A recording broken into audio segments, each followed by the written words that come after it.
welcome back to another episode of Format Podcast Live, Sunday night edition. You play to win the game. Yes, you do. Yes, you do. And I am here to do it how only I can do it and deliver a great show to you guys. Sneed got what you need. He'll be in later. Transformer, unfortunately, is under the weather, so he won't be joining us tonight. So everybody send those prayers up to Transformer so he can get well soon and come back and deliver it how only he can deliver it. Because, you know, it's not the same without the Transformer. But Sneed will be here. But in the interim, you know what I'm going to do? I'm going to hold it down because that is what I do. All right, y'all. First things first, we got a great show lined up for you guys today. As you can see from the main thumbnail, we're going to talk some Shedeur Sanders as he made his first preseason start yesterday. So we're going to talk a bit about that. We're going to talk about or try to figure out what is going on with the Lakers and their crazy thing with the front office. I know a lot of Lakers fans are very upset about this. They're trying to figure out what on earth is happening here to their beloved franchise. And I don't know, hopefully we'll get something going and we'll get some idea as to what's taking place. I'm going to try to share some information with you guys. Normally, those Laker topics, we let Transformer cook on those. He's really, you know, in the weeds with his team and what's happening there. But we will do our best to give you guys some information and some context there.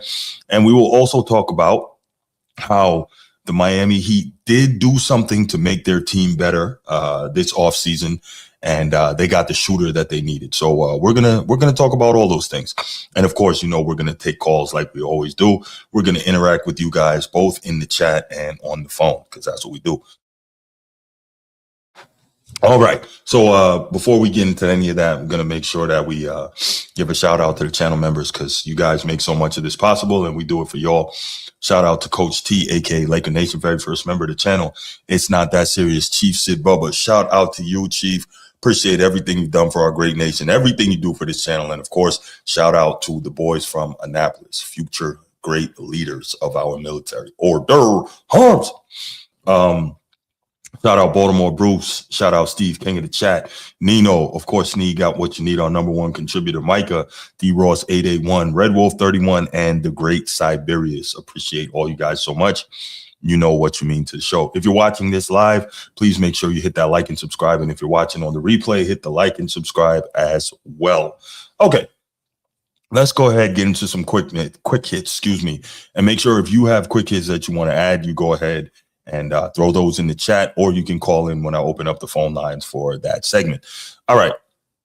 First quick hit. I wanted to talk about this because, as you guys know, as much of an NFL junkie I am, we love football here on the Format Podcast. I am also a college football junkie, and you know who I rep for when it comes to college football. Those boys from South Bend. Go Irish. All right. So I was on ESPN.com earlier, and the season is almost here. I believe next week. Yes, next week is week 0. So we are super happy that college football is back. And I'll tell you, if you are a fan of a team that didn't make the college football playoff last year or didn't play in a bowl game, the offseason was even longer. The offseason was even longer for you because it would have ended in about late November and you got nothing for the next November, December, and then almost 9 months till September. So you've got, you know, darn near a full year. You've got 10 months of no college football other than the spring football period. So as a college football fan, we are so glad that it's back. I know I am. I don't know about you guys, but I was looking at ESPN and they kind of did projections of the bowl games for the upcoming season, as well as the college football playoff. And this is very interesting because at the end of the day, we love all the college football games, but now it's kind of gotten to, I'm not going to say that the games in the regular season don't matter because college football regular season is crazy and we love all that and it's always going to matter. But we know that at the end of the day, it's all about the 12-team college football playoff. Why? Because if you get in the 12-team playoff, you have an opportunity to win the national championship, and that's what we all want to do. Okay, so we saw the projection as per ESPN, and you can go ahead and open this up on your phones while you're listening if you want. So you have two ESPN college football analysts, Kyle Bonagura and Mark Schlabach, and they kind of projected it out. So they have, in the opening round, they both have, Bonagura has number 12 Boise State taking on number 5 Georgia. Presumably, I guess they have Georgia as the SEC champion. They also have number 12 Boise State. So both of them have Boise State at number 12, but Schleybaugh has Texas at number 5. All right, Bonagura has, and this is all on the opening weekend, number 11 BYU at number 6 Oregon. Schleybaugh has number 11 Texas A&M at number 6 BYU. Bonagura has number 10 Ole Miss at number 7 Miami. Schleybaugh has number 10 LSU at number 7 Miami. Bonagura has number 9 Alabama at number 8 Texas Tech. And Schleybaugh has number 9 Texas Tech at number 8 Indiana. So that's a kind of interesting way you kind of see already how they're looking at this. They see Boise State as the group of 5 representative, or I guess group of 6 now representative. And, Boise State has always been the best program among the non-Power 4. And surprisingly, because a lot of people have Oregon either winning the national championship or winning the Big Ten, it's interesting that we're seeing Bonagura having Oregon ranked as low as number 6, but we'll see what happens here. All right, so those are the first weekend matchups, at which point they now see the college football quarterfinals, and this thing gets reseeded as it goes. Bonagura has Georgia at number 5, so he projects Georgia beating Boise State, which you never know with Boise State, man. Boise State can always do some things. We know they've been kind of the fly in the ointment since, what was that, 06 Fiasco Bowl when they upset Oklahoma. And oddly enough, real quick note, I don't know why when the Pac-12 was still in existence, they didn't invite Boise State in. I always felt like they were kind of afraid of them because we were able to see what Boise State was doing, and that's without the top recruits. If they had made it into a Power 4 conference, they would have been a much stronger recruiting team, and they would have gotten even better. I always felt like the Pac-12 was afraid of adding Boise State, but hey, who knows? That's just me. Okay. So Bonagura has number 5 Georgia versus number 4 Indiana, and Schleybaugh has number 5 Texas versus number 4 Oregon. So Schleybaugh has Texas beating Boise State. So both of them have Boise State losing in the first round. All right. The next quarterfinals games they have, Bonagura has number 7 Miami versus number 2 Notre Dame. So this is interesting because if Notre Dame is the number 2 seed, and we noticed they would have had a first round bye, that would have meant that they would have defeated Miami in the regular season. And this, according to Bonagura, would be a rematch. All right. Schleybaugh has number 7 Miami versus number 2 Georgia.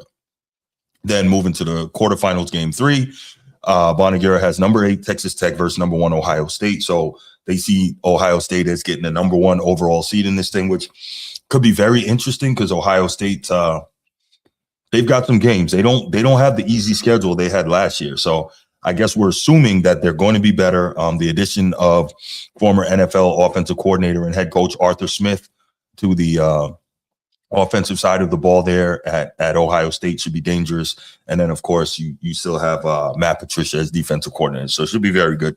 It's going to be interesting to see how they can kind of reload on the defensive side of the ball with the elite talent that went off to the league. But that's nothing new for Ohio State. Anyway, number 8 Texas Tech versus number 1 Ohio State. Schleybaugh has number 8 Indiana versus number 1 Ohio State. And Indiana versus Ohio State, I don't think they play this year in the regular season. So that could be interesting unless I guess maybe they meet up in the they would have had to meet up in the Big Ten championship game, which if Ohio State's number 1 overall seed, presumably they won that game. All right. Number 4 quarterfinals game, Bonagura has number 6 Oregon versus number 3 Texas, number 6 BYU versus number 3 Notre Dame. And remember, the seeds keep moving because they get reseeded as this thing goes on. All right. Now the semifinals, Bonagura has number 4 Indiana versus number 1 Ohio State in the first semifinal game, and number 4 Oregon versus number 1 Ohio State is Schleybaugh. And the second semifinal game, the All-State Sugar Bowl, Bonagura has number 3 Texas versus number 2 Notre Dame. Schleybaugh has number 3 Notre Dame versus number 2 Georgia. And both of them have Notre Dame versus Ohio State for the second time in 3 years for all the marbles for the national championship. They did not pick a national champion, but that's how their brackets play out. And that's interesting because that would show that in this season where Notre Dame presumably doesn't play anybody. That's what they say, even though both Texas Tech and Miami have worse schedules. But I guess it's okay to have a bad schedule if you're in a conference, but that's a whole different matter. So anyway, they have Notre Dame playing Ohio State for the chip. So that would say that Notre Dame would have beaten either Texas or Georgia, two big-time SEC programs. Presumably, one of them is going to be the SEC champion. So Notre Dame would have had to beat the SEC champion for the second time in 3 years to get there. This is what ESPN is predicting, which is very interesting, knowing ESPN's connection to the SEC. But anyway, and they would have had Notre Dame beating Georgia. So both of them have Notre Dame versus Ohio State for the national championship. And hell, I would love to see that. And I would love to see how prepared Notre Dame would be for this matchup. And I guarantee you, if everybody's healthy, there's no way that Leonard Moore, the number one cornerback and arguably number one defender in the nation, is not going to be traveling everywhere Jeremiah Smith goes in that game. And we know Jeremiah Smith is, without question, the best player in college football this year. But he has said out of his own mouth that the toughest player ever to defend him was Leonard Moore. So this is, I mean, I would love to see it play out this way, but we've got a long way to go to get there. But yeah, I thought that was pretty interesting because I really, I just happened to open up ESPN looking for something else, and then I saw this on the main page, and I was like, okay, you're showing love to the Irish. It's very interesting and very strange. But yeah, that was my first quick hit, that ESPN college football analysts Kyle Bonagura and Mark Schlabach both have Notre Dame versus Ohio State for the national championship. What's up, Woodage? Boo, a Snead versus Bruce title game. That would be something. That would be, you know what? If that happened, we're live streaming it. If that happens, we're live streaming it because, Snead and I would, that'd be fantastic. Yes. If that happens, we are going live during that game for sure. All right. So that was my first quick hit. And again, if you guys have quick hits that you want me to address, put it in the chat, or when I open up the phone lines, call in with it. All right. My second quick hit. Here we go. Talk like a champion. Mr. CeeLo, what's going on? He says, I love Moore versus Smith. That's Jeremiah Smith versus Leonard Moore. Staying gonna be running. Yeah, the Notre Dame D-line looks absolutely vicious this year. And Sayin doesn't throw a lot of picks, but he's gonna have to be careful in this one. And I'll tell you what, the way Notre Dame's defensive line appears to be primed to attack the quarterback this year, that's gonna make a ball hawk secondary very, very hungry in terms of getting picks, and they might be very high in the national rankings in forcing turnovers. So let's pay attention to that. But and shout out Mr. CeeLo, man. Make sure if y'all are college football fans, y'all are checking out the Talk Like a Champion podcast. Good stuff. Good stuff. All right. Second topic. This is another college football topic, and I thought about this, right? Because it's interesting that the way, I guess, in life things can go. And what do I mean by that? I mean the way you can go from hot to lukewarm to cold, or cold to hot, or hot straight to cold very quickly. So we remember the first season in Boulder, Colorado, home of the Colorado Buffaloes. It was a big thing. You had all types of celebrities on the sideline, and everything was great. I think Colorado had 4 wins coming off of one win the season prior. So it was looking up. It was an event. And then the following year, you had the Heisman Trophy winner with Travis Hunter.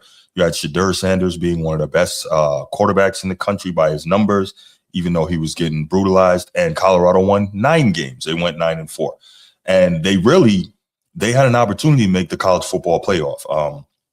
Had they won their second to last game, they would have gotten into the Big 12 championship game and had a real opportunity, but they couldn't quite get over the hump. So anyway, we move on to year 3 and we have a huge backslide. This is where you have a young, I think you had one of the top quarterback recruits in the country. I think Julian Lewis, he's a 5-star. Coach Prime got him, and Colorado ends up winning 3 games. They had him and they had a transfer. I can't remember the transfer's name, but it didn't work out. And Colorado ends up winning 3 games. So a lot of the luster has worn off of Colorado since those first 2 seasons. And Colorado is not projected to be an outstanding team this year. So the question starts to be, if you have 3 out of 4 seasons under Coach Prime where you win 4 games, you win 3 games, and who knows what they're going to do this year. If it's another poor year, I guess the question is, do you start thinking about getting Coach Prime out of there? Because, yeah, he's brought some attention on and off the field, right? But has it been enough to be worth what you're paying him, to be worth extra renovations to Folsom Field, worth all the hype and all the attention when the program itself is not measuring up? Or do you use him as, you say, thank you for your services, they're no longer needed, and you use that as a launching pad to get another coach who maybe is better versed in coaching, recruiting, managing a college football program to take it to the next level after Coach Prime brought them back from basically complete and total irrelevance. I think they won 1 game the year before he got there. So I know a lot of people are going to be like, why would you talk about firing Coach Prime? You're hating on the black man. Because at the end of the day, 1, I'm not hating on the black man. 2, at the end of the day, it's really about winning. Like that's what it is, okay? And if you can't get there, at some point, a change has to take place. The question is, how much leeway are you going to get from your organization? So Coach Prime, in his time in Colorado, the overall record is 16-21. So as I mentioned, 4-8 in his first year, which again was an improvement off of, the year prior with only 1 win. 9-4 in 2024, which was the high water mark so far, and 3-9 in 2025. So it's really weird. So in 2024, which was the second year, the defense improved a great deal, but the offense has never been in the top 60 nationally and really had trouble last season. So we're going to use the FBS national rank in total offense and total defense, which is measured by yards per game, right? So the total offense, 363.6 yards per game last year, 82nd of 133. So a big problem with that is we've seen issues with Colorado's offensive line since they've been there. They had a ton of trouble protecting Shedeur Sanders. And when you have offensive line issues, you can't throw the ball effectively. You can't run the ball effectively.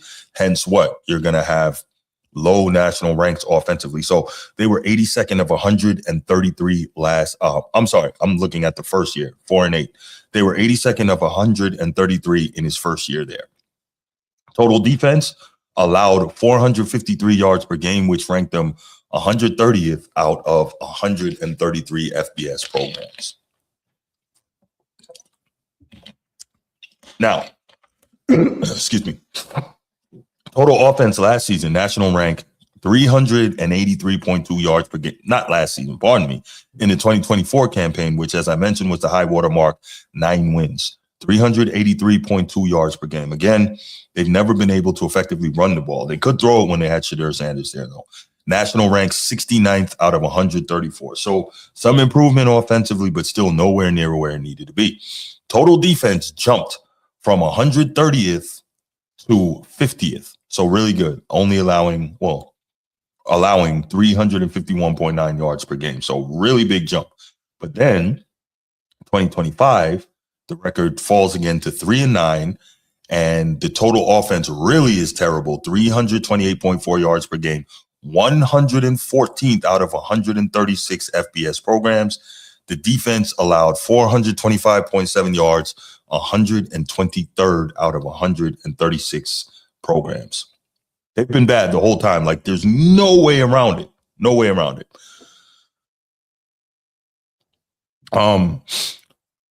So the offense in 2023, very pass heavy, 3,536 passing yards, as we mentioned. Shedeur Sanders, 827 rushing yards. There's no reason that a college football program should have 827 rushing yards through an entire season.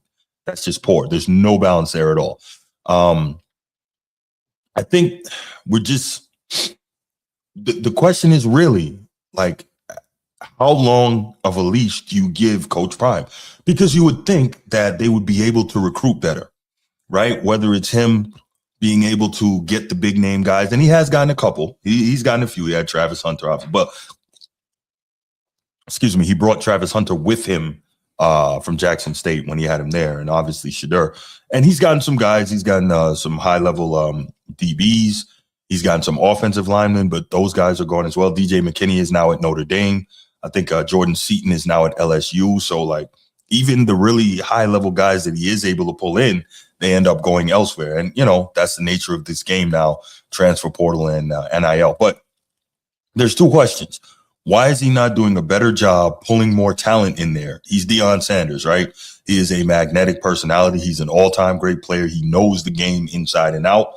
And there theoretically is plenty of money in Boulder. That is a very wealthy part of the country. So why is there not more money being pumped into that football program? That's the question. All right. So then we look at it. We see, as I mentioned, the outlier, the high water mark is the 2024 season where they won 9 games. The offense has been relatively poor despite having Shedeur Sanders and Travis Hunter there. Overall, it's been poor. The defense still hasn't been great. They had the 1 year, but overall, it's just not. So you're wondering again, like, what's going on here? What's happening? So, all right. In 2023, Coach Prime's first class at Colorado, ESPN said they had the number 23 overall recruiting class. Now, I don't know how that's working out because it hasn't seemed to help that much on the field. 2024, they had the number 117 recruiting class as per 24/7 Sports. In 2025, they had somewhere between the 35th and 39th ranked recruiting class. That's not going to do it. And in 2026, Rivals says they have the number 68 recruiting class. My point here is this is not to dump on Coach Prime. It's if this is anybody else, he probably doesn't last too much longer. So the question is, if there is another bad season, like let's say a 3-win season this year, maybe 4, how much leeway does he get? That's my question. So those are my quick hits. Coach Prime and, of course, ESPN's projection for the college football playoff. So I'm going to open up the phone lines right here, take a couple of calls, 904-219-8264. You can give me your thoughts on my quick hits, or you can give me your own. I would love to hear from you on that. Let me make sure we're hooked up here. Yes, we are. We're good to go.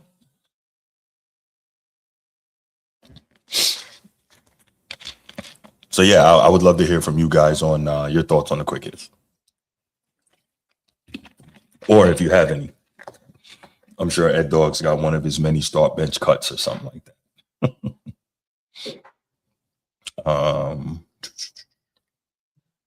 Yeah, this should be a heck of an interesting season. I want to see. I'm pretty sure Texas Tech is going to be back in the college football playoff, but and I'm just spitballing here. I want to see what they can actually do because it's highly unlikely that they're going to be tested at all during the regular season. That's another one of those teams that doesn't have much competition on their schedule. So very interesting that they don't have anything on their schedule, but no one has any complaints about that. But it should be interesting. Sneed, got what you need. What's going on, brother? Peace, Bruce. Peace. All right. Ed Dog says, I guess this is quick hit. Who is the greatest athlete between these two guys, Charlie Ward and Bo Jackson? There's no question about it that Bo was the greater athlete, but Charlie Ward probably had the better professional career. The circumstance, right? Mm-hmm. Yeah. I think he ended up playing like 13 years in the NBA. So, like, you can't be mad at that.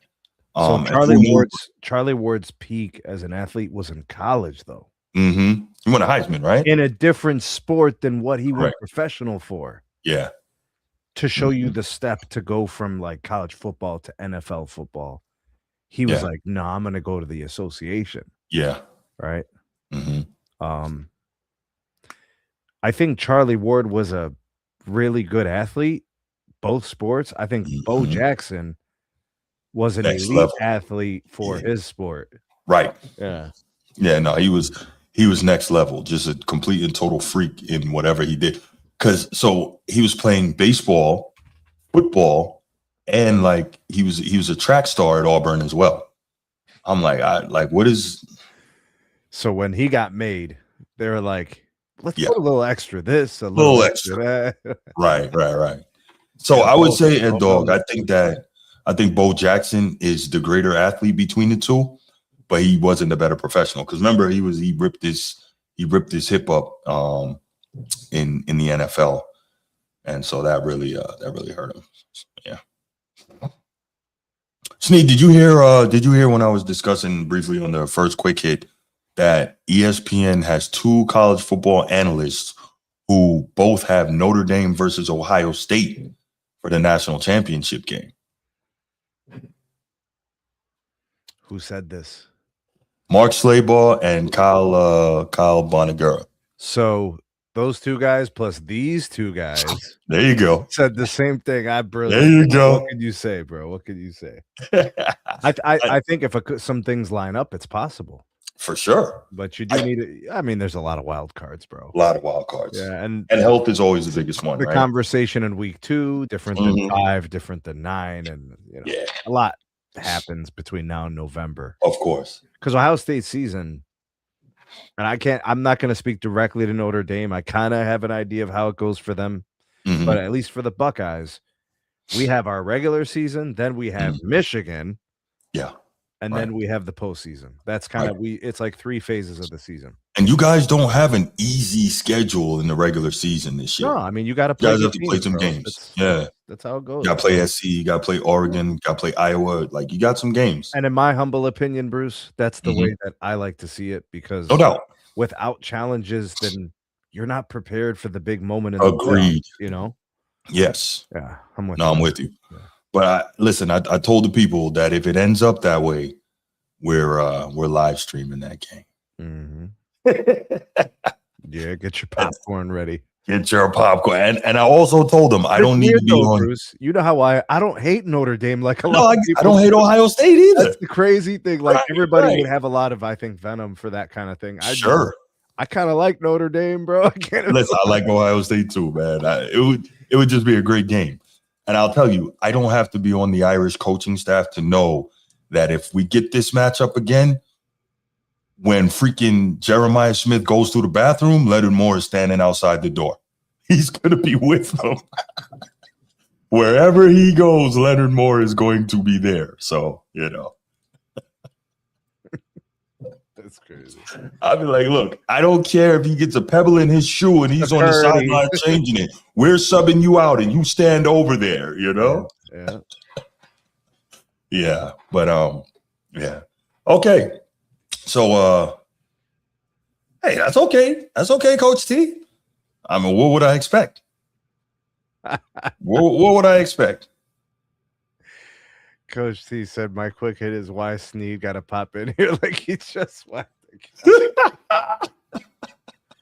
I made him an offer.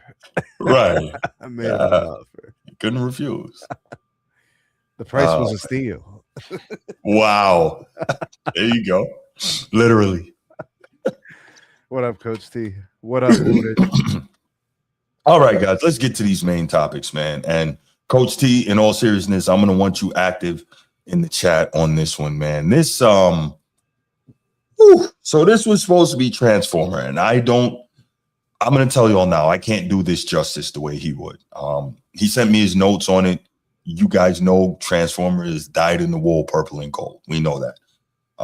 Probably half a step below Coach T because Coach T is like from there. So that's a different level. But we know how Transformer digs into the weeds with this stuff. So he sent me his notes. So we're gonna try to do it justice.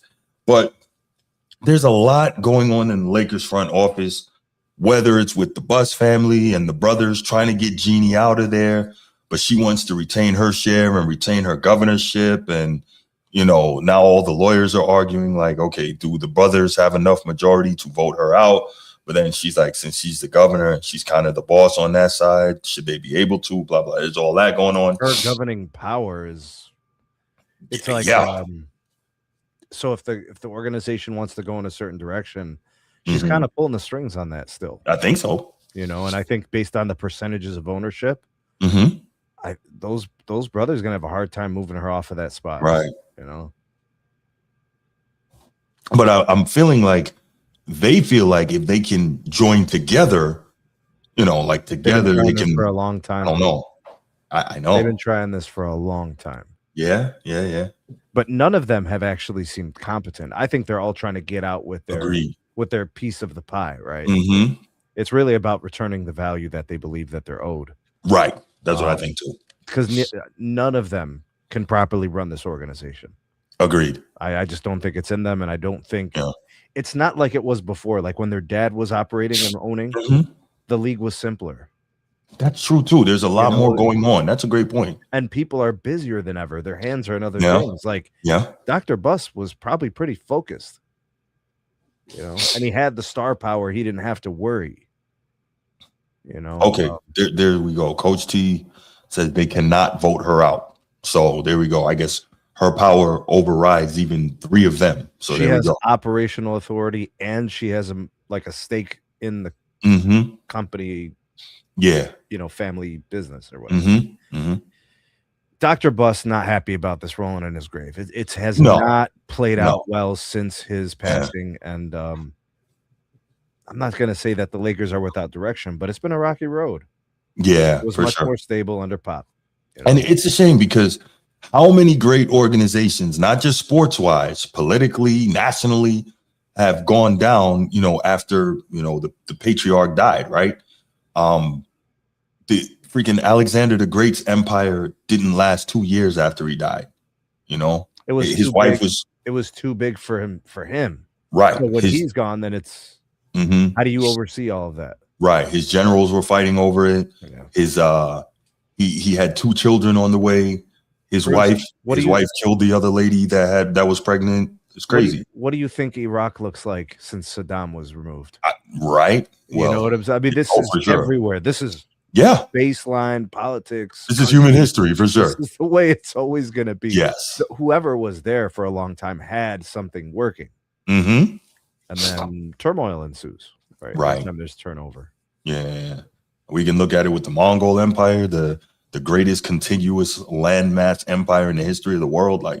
It's crazy. But anyway, not gonna get into that because I could go into the history and gotta keep how I do. Wax museum, bro. Yes, sir. Yes, sir. Trying to get him out of there, bro. He's hanging out too much. Right. But back to the Lakers, right? Let's, as Transformer says, reel me back in here.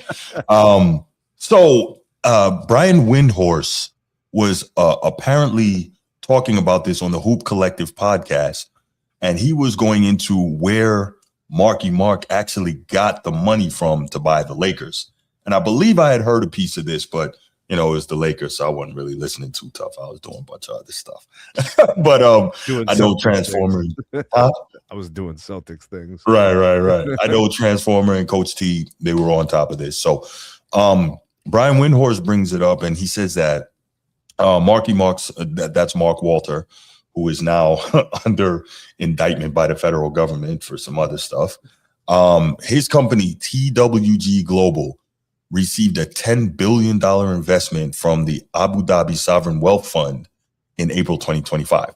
2 months later, that group, the TWG Global, Marky Mark's group, agreed to buy the Buss family's controlling Lakers stake at a $10 billion valuation. Someone associated with Mark Walter actually contacted Brian Windhorst afterwards. Hold on. Yeah. The Buss family stake was how much as a percentage? It was the vast majority of it. Like 55%? I think it was more than that. 75%? Let's see real quick. If you could find that out, because then we can value the franchise. Because if their stake was valued at 10 billion, then we can extrapolate the value of the rest of the share. So whatever they purchased, Bruce, that group from Abu Dhabi, which is what it sounds like, that percentage is 10 billion. That's so easy to do in math. So whatever it is, we can figure this out, because we were under the assumption that this deal was for 12.5 billion. But that's Marky Mark's share, which would be the Abu Dhabi investors' share. So, interesting. So what I've got here, sorry. Go. So that would mean that the Lakers are worth over $20 billion. It's a lot of math, man. Let's see. What I've got here is that The Buss family's Lakers stake was valued at roughly $6.6 billion right before the Mark Walter transaction. Oh, okay. So then based on their reported it is 12 billion. Okay. 66% ownership stake, and the team's reported $10 billion franchise valuation. So that's what he sold it to Mark Walter for. Okay. All right. Mm-hmm. And they retained about 15%, a little over 15% after the deal. So they held on to a little bit of their share. Yeah. So they didn't sell all of their share. No. But they were no longer majority shareholders, which means they can't make major decisions, all their own decisions. It has to run through each of the shareholders. Right. But Jeannie is on the board, and she's basically the board of directors if she's the governor. Yeah, she's the governor. Mm-hmm. Okay, so where were we?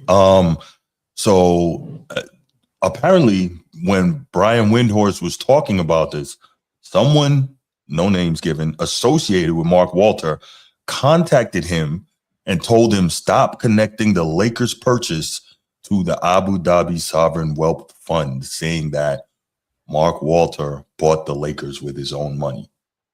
So, well, that's interesting because who are these guys over there? That's the Sovereign Wealth Fund is called Mubadala. So this is interesting. If they were involved, why would they want it hidden that they were involved? Because like we know the Saudi Wealth Fund, Sovereign Wealth Fund gets involved in a lot of sports things, athletically and so on. Spell it, Bruce. This says Mubadala, Mubadala. I'm probably saying that horribly, mangling that. But yeah. That's interesting. It sounds to me like he is skating around trying to avoid a situation. That's what I think too. Everybody involved is trying to avoid the accounting, right, of how much money they actually have. Because it occurs to me, right, if Marky Mark, if it comes out that he had X amount of dollars, but remember this Fed investigation has to do with, moving money in ways that are not above board, right, through his insurance companies and whatnot. Now you got problems. So by saying, and this is just my assumption, by saying I had an involvement with the Abu Dhabi Sovereign Wealth Fund, that shows that, hey, I didn't have all this money that you think I had, that you thought that I was, doing foul things with, right? So that could be it. So Brian Windhorst's response to this person who approached him said, Walter's group already owned 27%. So he didn't personally need $10 billion, but he still needed roughly $5 to $6 billion to buy the Buss's shares. Where did that come from? So this is where it gets weird. I see what they did, Bruce. Talk to me. Mubadala Capital anchored and led a $10 billion syndicated investment into TWG Global, which that's the Guggenheim portfolio partner, Mark Walter. Okay. In return, TWG Global, Mark Walter's company, reinvested $2.5 billion back into Mubadala Capital funds. Okay. And acquired a 5% strategic share in that segment business. They're investing in each other. Right. The question here, though, is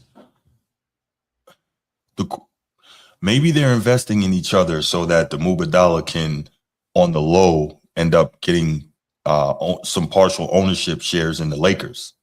But there might be some regulation as to a foreign entity doing that. They can own, but to be a majority shareholder, they could not. Oh, there you go. That would have to go through regulators. There you go. Yeah. Okay. Yeah.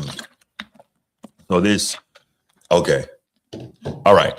So I think, we can look at this from both sides. Everybody is basically trying to protect their interest in people finding out how much money they have and, where did it come from and what are they doing with it? All right. So also we know that the DOJ is actively investigating all of this. Yes. The SEC is actively investigating all this. You don't mess with the SEC. Apparently the FBI is involved. Man, look, when the feds get involved, their pockets and their time is endless if they want to get you.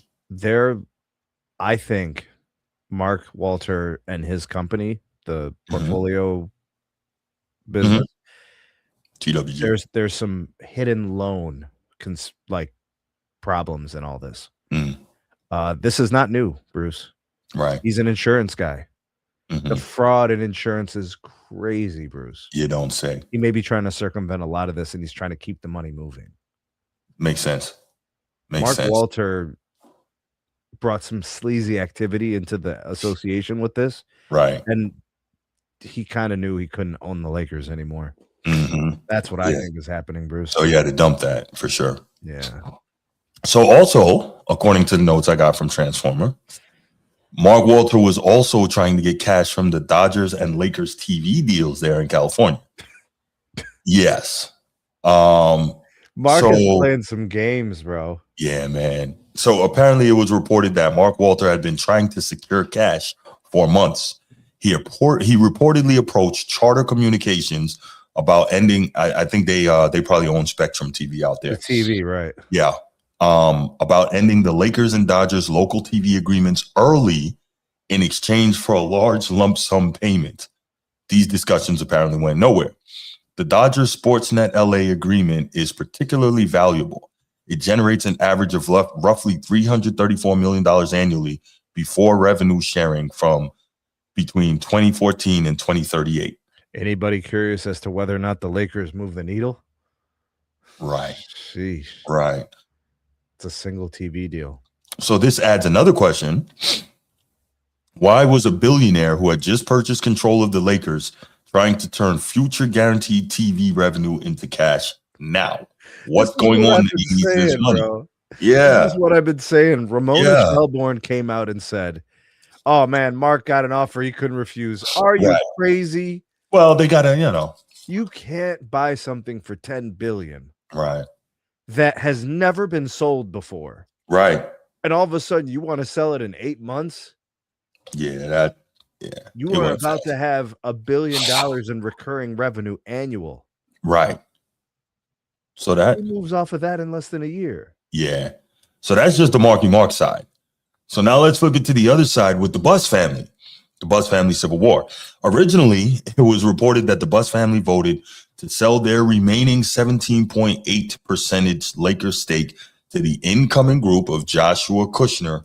We know the name Kushner, so we know something's going on there. Anyway, and Bob Iger's ownership group.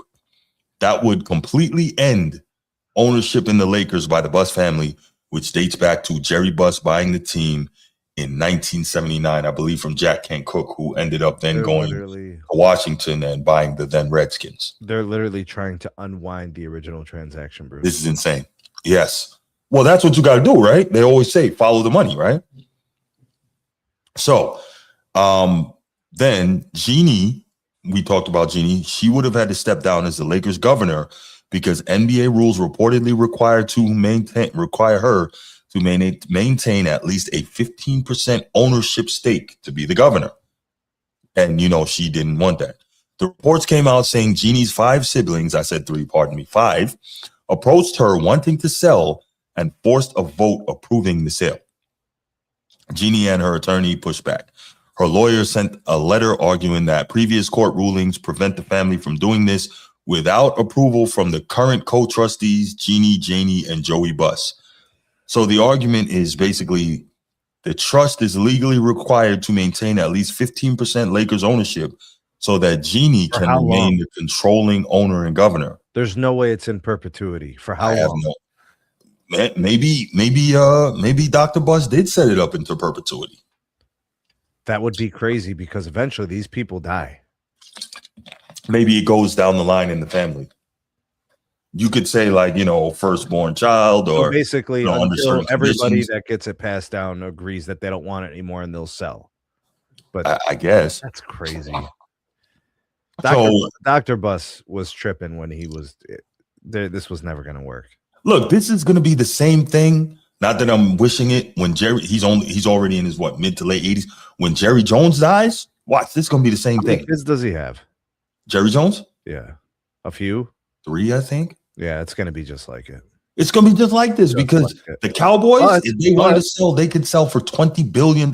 You know that. But it does look like the son that's closest to Jerry, Steven, yeah, does want to continue to operate it. So, well, it seems like that now. yeah. Like we talked about, when people die, when the patriarchs die, all of a sudden things change. Yeah. Now think about this. Nobody's going to make Jerry an offer because they know he'll never sell. God forbid he dies, which eventually we all do. Somebody's going to come with a big enough check to make Steven think about it. Am I right? Steven and Charlotte. Well, Steven could sell a piece and still, True. Yeah, and hold the controlling interest, right? Yeah.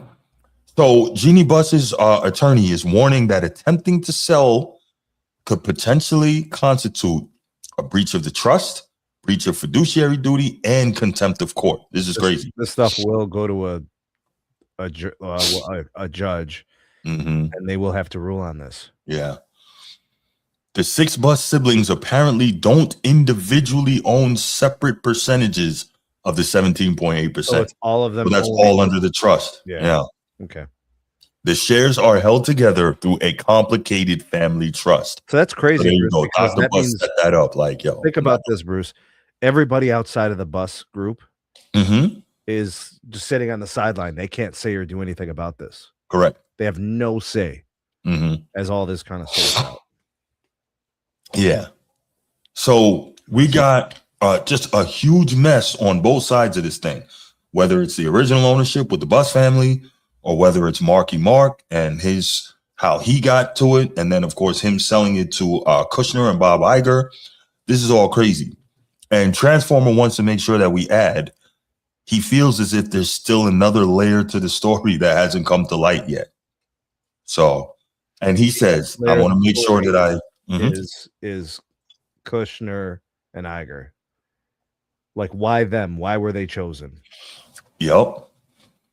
That's the real thing, because they were supposed to be in the investment of the Vegas team. Well, the first thing I thought when I heard Kushner, okay, I'll leave it there. Hey, I'll leave it there. People like orange juice. Correct. Some people do. I don't like orange juice. I'm not a huge fan of it, but I'll leave it right there. But that is the first thing that I thought. Absolutely. I like lemonade better. We're on the same page, Sneak. All right. So rotten, bro. It's so bad. Rotten, man. So Transformer makes sure he wants to emphasize more drama to lose sight. I'm not going to use the term we, of what the Lakers need to focus on. Personally, I love this. Some way, somehow, the Lakers have to have a regular basketball season next year where the team develops cohesiveness, togetherness.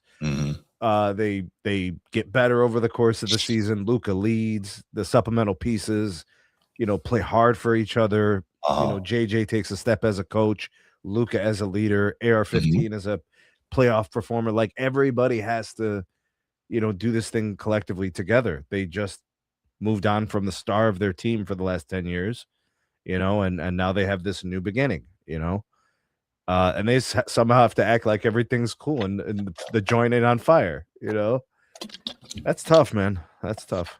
You know what's not going to surprise me? If you end up seeing beef between JJ and Luka. Because Luka's going to say, I played with you and you couldn't touch me. You're not telling me what to do out here.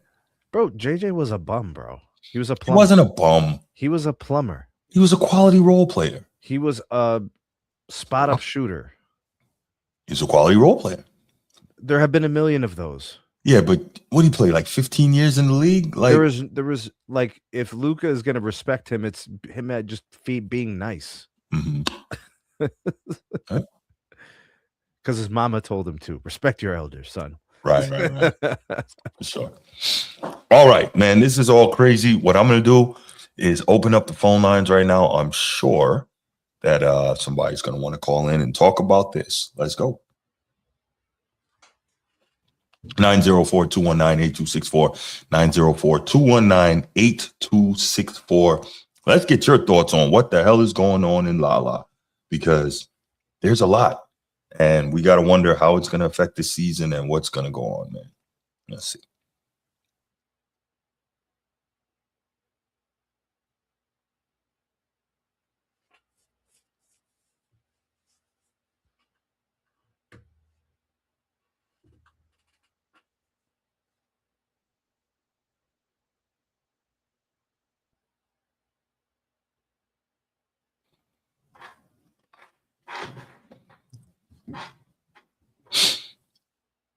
904-219-8264. No calls on this. We want to hear from y'all. I'm surprised, man. We're usually we went through a lot. And we're usually pretty NBA centric, right? Mm-hmm. At least we have been for like the last year or so. Well, you know, we're not, Nino, what's good, brother? What's going on, man? Nino. Well, I like how y'all talk, so I know y'all understand what I'm saying. It's just a little corruption going on. A little? Like, it's just a little corruption. Every time there's a turn, there's a twist, right, Nino? It's all of them do it. This when the Obama thing come out and all of this stuff, the NBA gonna try to help these guys hide it. The NBA gotta clean up some stuff. Mm-hmm. With the Lakers, and I was, when I first heard that the Bush family, what they were saying, like Jeannie pockets ain't deep, is, you know, they a lot of why she ain't bringing in a lot of players and different. She ain't going into this camp. Her pockets ain't deep. Mm-hmm. So when you hear that from my view, I'm thinking, hey, wait a minute. And I look up her net worth and all that stuff. I'm like, hey, you know. But when you compare her to the other, when you compare those guys, that family to the other owners like Ballmer and them and those guys, you understand what they talking about. Yeah, Laker, Ballmer, so, yeah. And then what y'all just broke down, that the money in the team is connected, right? So they don't eat. Like Jeannie don't have $12 billion in the Lakers. It's the family. Mm-hmm. So with that being said, all of them would probably have to be close to the same page, or at least three fourths of them, the percentage. They would have to be on the same page. And that is gonna be hard to do with Rich or whatever, any family. You might have some of them that ain't financially well sound and they want to sell. Some of them want to keep. So this just helped me break down to what's been going on with the Lakers ever since Dr. Bush died. Mm-hmm. It really brings it in perspective. So with Sneed breaking down, who is this? I'm gonna talk. I don't know who this customer. I think I know where y'all going with it. Y'all you know where we're going with it. Mm-hmm. Where it always goes. Where it always circles back to. Facts. So if you put that involved in what I'm saying, if we put what y'all thinking and just use a little context clue, I'd say it's some shiesty business going on. And like Transformer said, it's more of it to come. Well, I'll just say, for anyone who is not aware of the Kushner name, the new part owner of the Lakers is the brother of the president's son-in-law, Jared Kushner. So Jared Kushner, man, yeah, do with that what you will. Let me put it to you like this. Let me put it to you like this, Nino. Bob Iger and Kushner involved in this makes the Lakers potentially the Tel Aviv Lakers. I'll just put it like that, bro. They're about to become the Tel Aviv Lakers. Hey, seriously. Y'all go. Okay, we're going to the same spot. We're going to the same place. That's exactly what I believe. You know, I ain't even. It always goes back to orange juice. So Tel Aviv Lakers. That is what. If I had to bet, I'd say y'all right. That's all I'll say. I'm gonna leave that alone for y'all get Right. But what I would say that Luka now is gonna be worth every penny because he got a major job to do for the NBA, for the Lakers, and the NBA. If he gotta win games, not him. I hate saying that. I know what you mean. But he's the guy. He's the face, right? Yeah, so we're there. Yeah, he's gonna have to take some of this some press off of this situation. Well, we see how it goes. He and AR together, man. They're good. We saw what he and AR were doing last year. They were getting busy, so we'll see. We finna see. For sure. But that's all I got. I was seeing was that what y'all was going with it. Now I'm gonna get off here before y'all get in trouble. The answer is yes, and yes. Yes, 1,000 times yes. Thank you, Nino. All right, guys. Appreciate it. Great call, man. All right. Coach T, I saw you trying to call. Please call us back, man. Definitely want to hear from you on this. Remember that skit on that Tupac song? Does a bear take a dump in the woods and wipe his tail with a fluffy white rabbit? Oh, man. Yeah. Crazy. There we go. Coach T, what's going on, brother? What's up? What's up, Steve? Coach T. Man, Steve, stay out of trouble, man. You don't like the T-shirt, bro? I just got it, bro. I didn't say anything about the T-shirt. I just said what it looked like. Stay out of trouble, man. Nah. What you got, Coach T? Yeah, I read all these reports and stuff, man. I take it with a grain of salt. You know, billionaires are weird people. They think different than us. You know, you're trying to understand a billionaire, you gotta think like a billionaire. Like, we regular people, we think about our mortgage, our bills. They think about, okay, what can I invest in next? What'll be the next business deal? What'll make sense?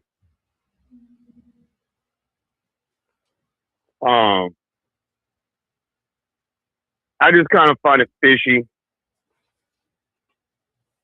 that. Yeah, hear me? Yeah, go ahead. Keep cooking. Yeah. We listen to you. Y'all hanging in on every word like a little kid listening to a story.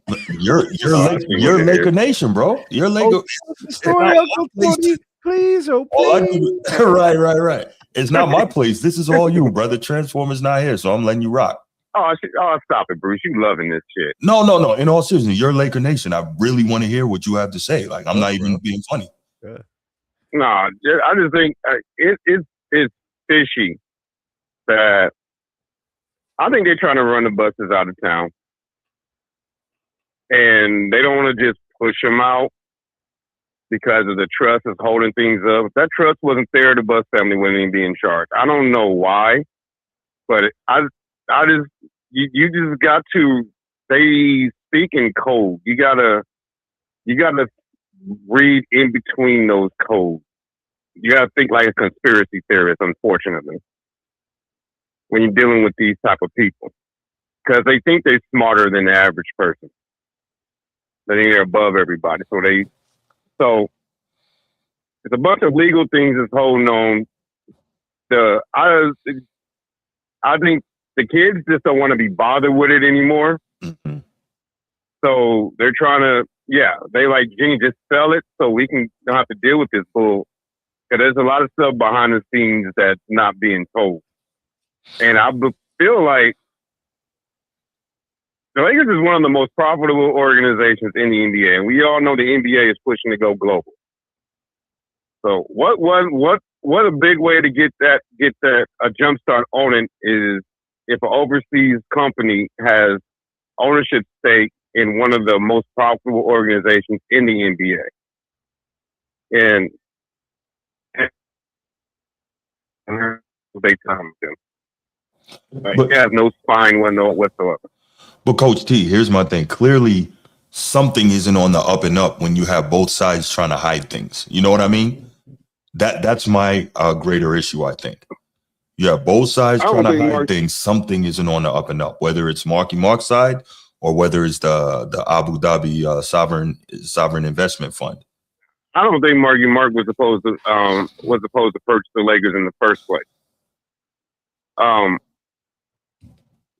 I don't think that move was supposed to happen because like I said, you gotta look at the in between lines. All of a sudden, after he purchased the Lakers, all his legal troubles start coming to surface. All them people make shady deals and they got stones in the closet. When they want somebody to move out of a position of power, what they do, they start taking some of them stones out and making them known. Okay. Well, They've been doing this since the Reagan administration. Like, this has been going on forever. I'll just say it doesn't really add up to me. Notice that if his legal issues is that bad, why is nothing happening between him and the Dodgers, the ownership of the Dodgers? Because billionaires feel like they can thug their way through everything with money. No. If he was really having legal problems with the Fed at the level that they're reporting, he will have to relinquish his stake with the Dodgers as well. No, because the Dodgers have nothing to do with any of those business transactions. They're not going to go in there and start sniffing around the Dodgers. They're going to sniff around all of his business decisions, all of his dealings, and the Dodgers will be included in that. I don't think so. I think that's beyond the statute of limitations. All of it. I think that predates a lot of this. All of it, Steve. Okay. By the way, for anyone who wants to know, Mark Walter had a visit to the White House with the Dodgers 3 weeks before the sale of the Lakers. Just saying. Commander-in-Chief. Just saying. Commander-in-Chief. Hey, 3 weeks before the sale of the Lakers to Kushner. I just think they're trying to. I don't know why they're trying to get the Bush family out of the way. But they own the biggest piece of the Lakers, who are the most valuable NBA franchise. Correct. They're trying to get them out of the way now, and I think the trust is holding it up. If I know how these people move. I've lived in LA. I know how these people move. Oh boy. If they don't willingly do it, they're going to force their way out of there. Wow. Force their way out of there. I guess that is how they do things in LA. Got it. Okay. All right, Coach T. Well, I appreciate the call, man. Thank you so much. We're going to move on to the next topic, brother. Yeah, I'm still recovering. I had to take some Pepto-Bismol, recovering over that glaze fest that y'all two was having in the quick hits a few minutes ago. I don't have no beef with Notre Dame. I like Notre Dame. Hey, I don't have no beef with Ohio State either. On that damn glaze fest, man. I have no problem with Ohio State. Y'all sitting up here having milk and cookies with each other and playing hopscotch and shit. Are you jealous? Yo, Coach T is a straight up hater right now, bro. Hey, Coach T, drink a tall glass of haterade. Call me in the morning, bro. all that fucking glaze fest y'all having with each other, man. Okay, all right. It's supposed to be a debate show. It's not. We don't debate nothing over here. It happens sometimes, but this is not a debate show. No.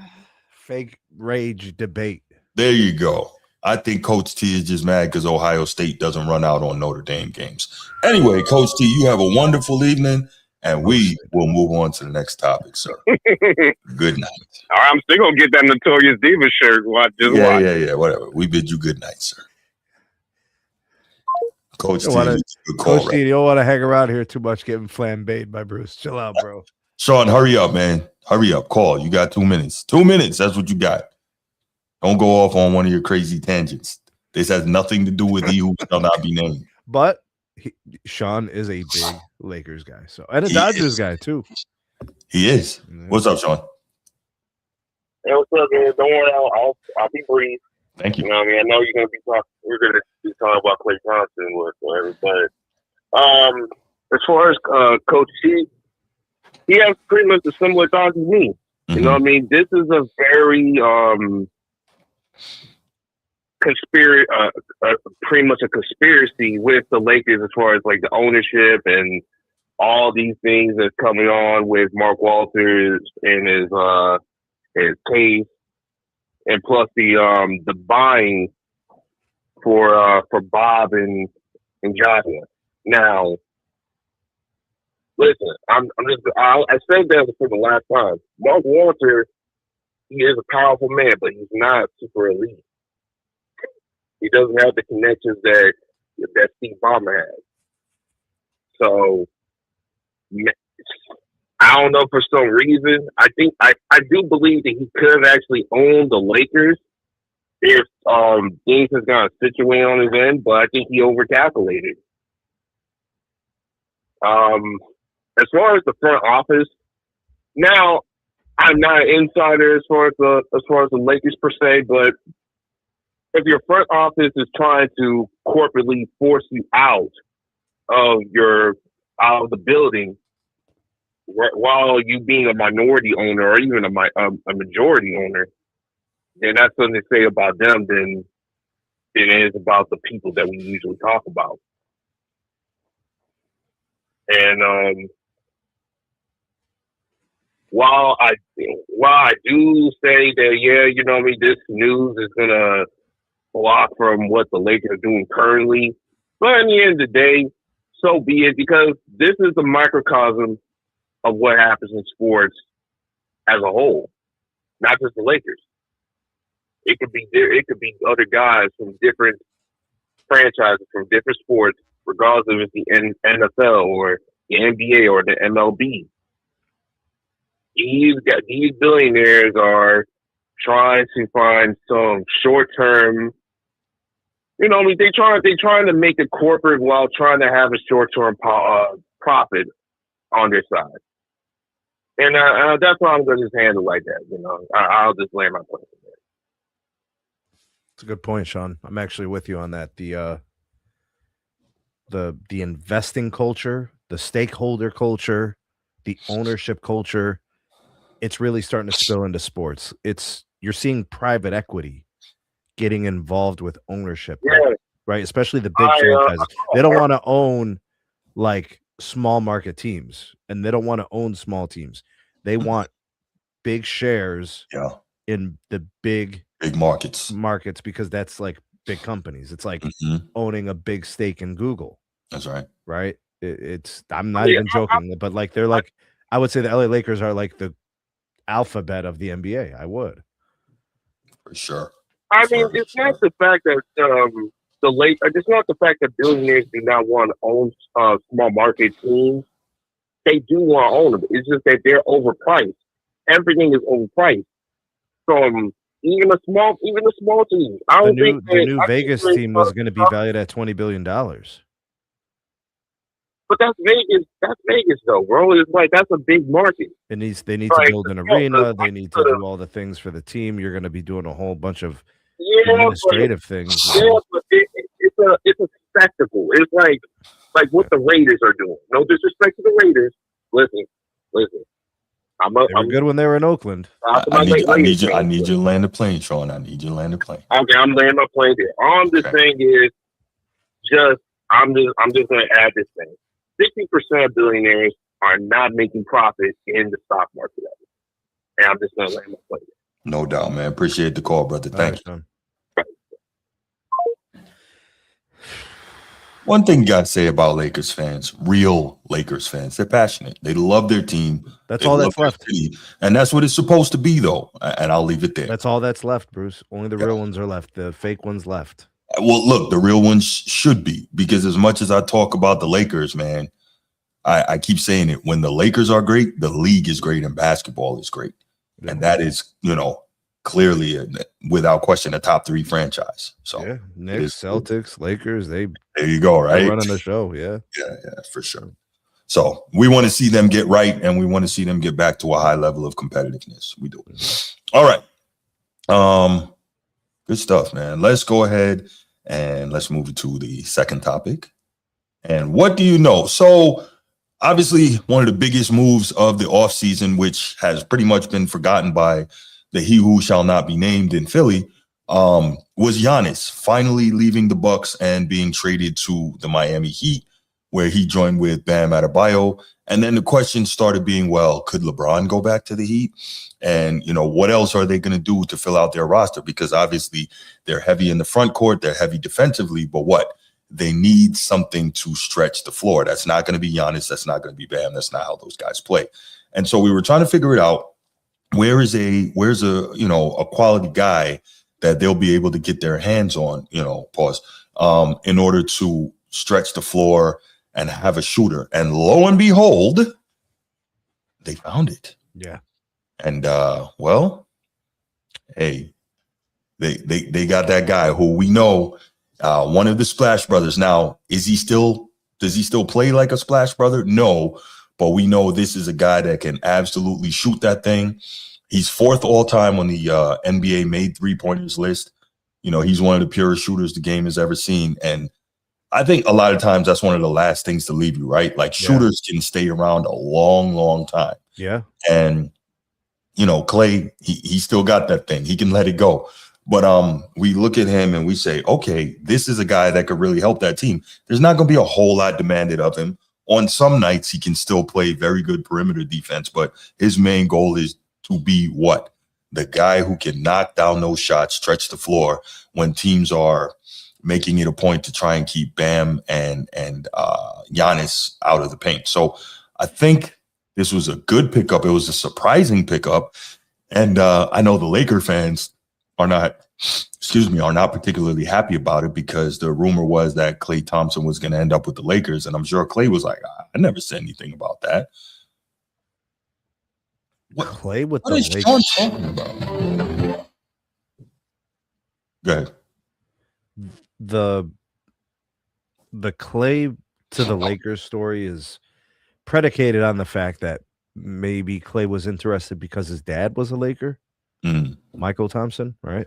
And we know that Michael Thompson has been wanting Klay in LA. Klay in LA.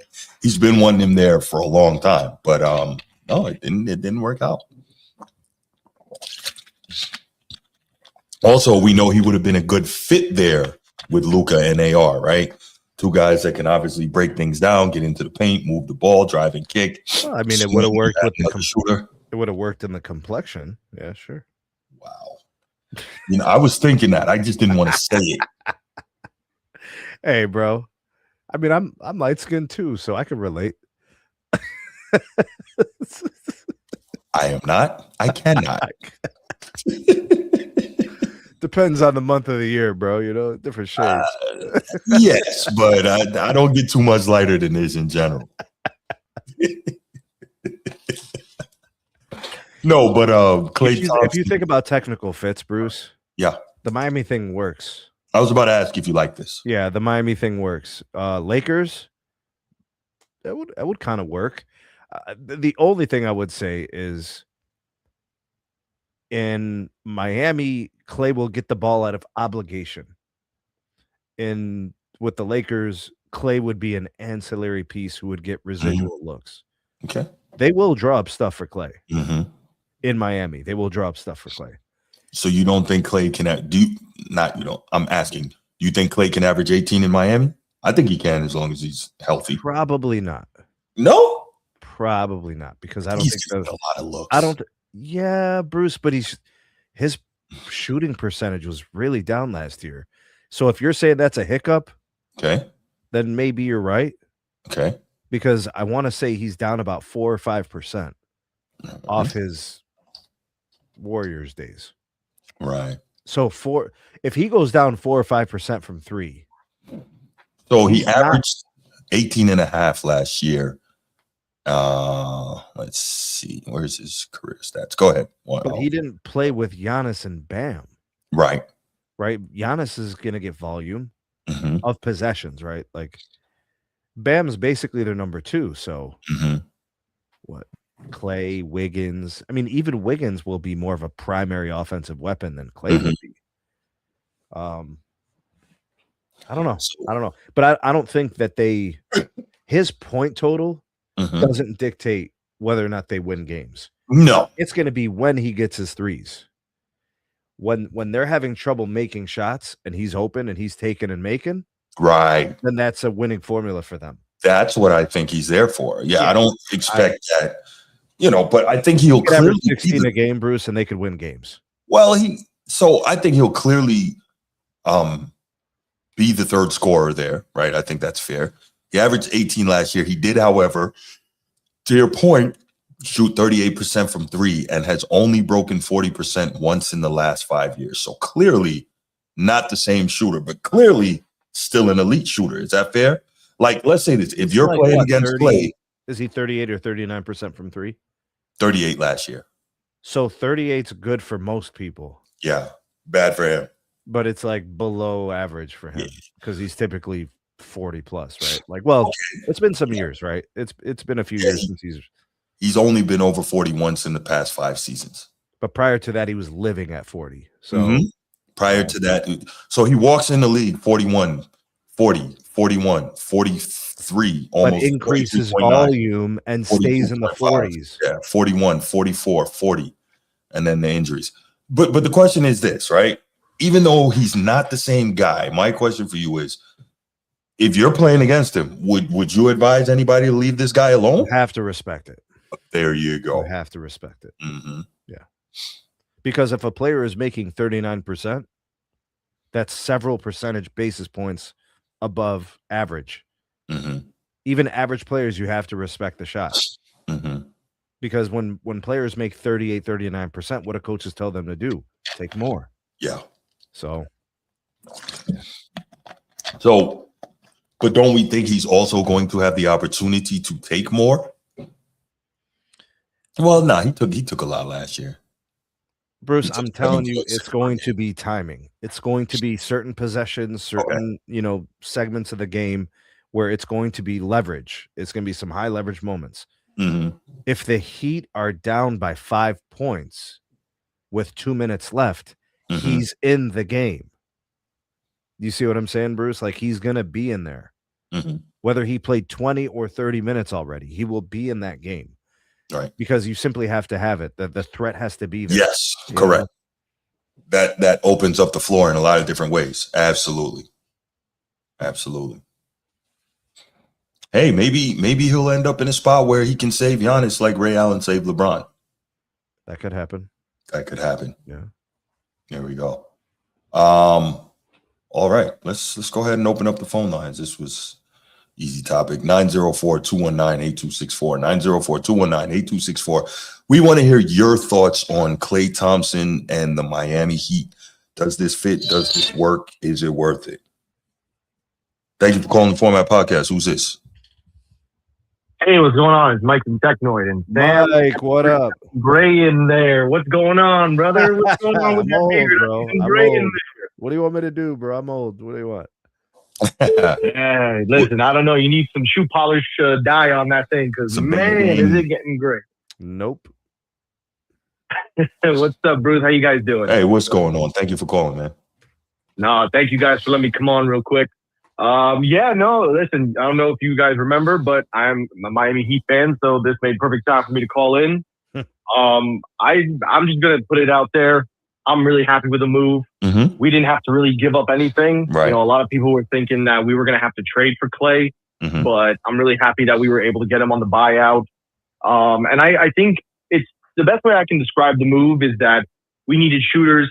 We got a shooter, and there's nobody better than Klay Thompson, even at 38%. And even though he's 36 years old, you could still come off, catch and shoot. Right. Because teams are going to be doubling Bam and Giannis when they're in the paint. They're going to create that wall.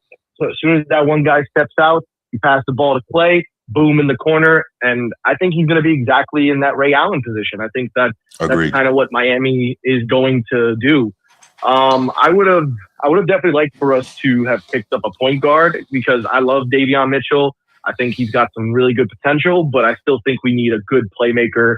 But you know what? We did a lot of moves all season, and we got a lot of flexibility in the cap going into next season.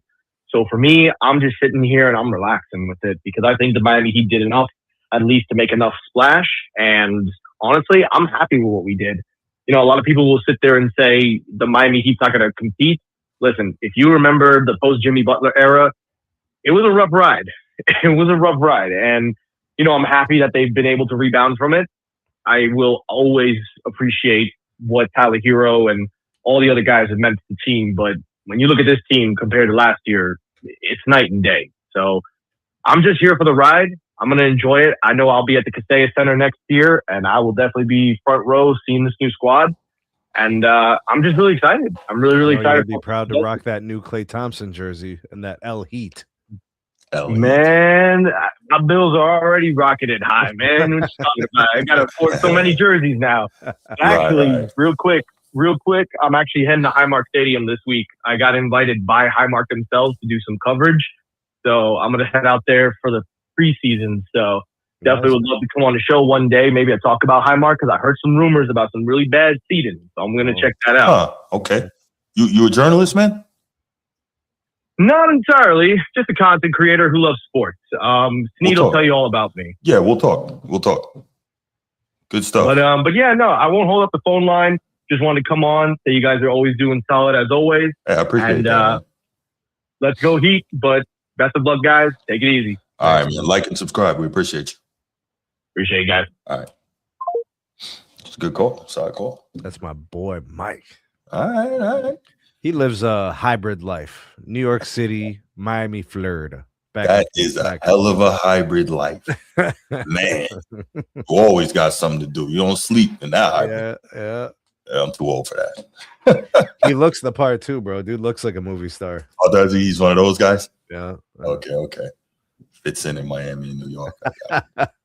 When you're in Miami, you know, the button gets undone, the top button. You put the ground beef out there a little bit, you know. Oh, man. You know, if I stay on these workouts, maybe next summer I'll be out there walking around a little bit. Yeah, bro. Inshallah, one day at a time. The diet too, bro. You know how important it is. Yeah. I know. I know. We love to eat, dog. We do. Klay Thompson, Ricky Beaver says Klay Thompson thinks he's going to save the day with a 3 like Ray Allen. Imagine that. Somebody knows Ray Allen saved the day with a 3.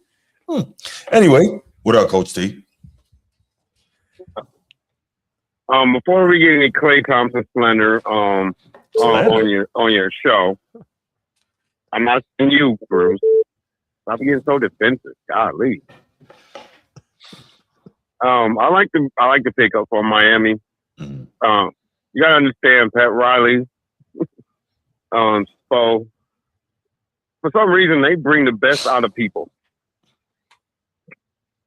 They bring the best out of people. I mean, look at Jimmy Butler. Look what I don't even have to go through down the lines. Y'all already know. So I think he's gonna have a solid season. They may monitor his minutes at the beginning, you know, because of the, you know, the injury problems with his knees and stuff.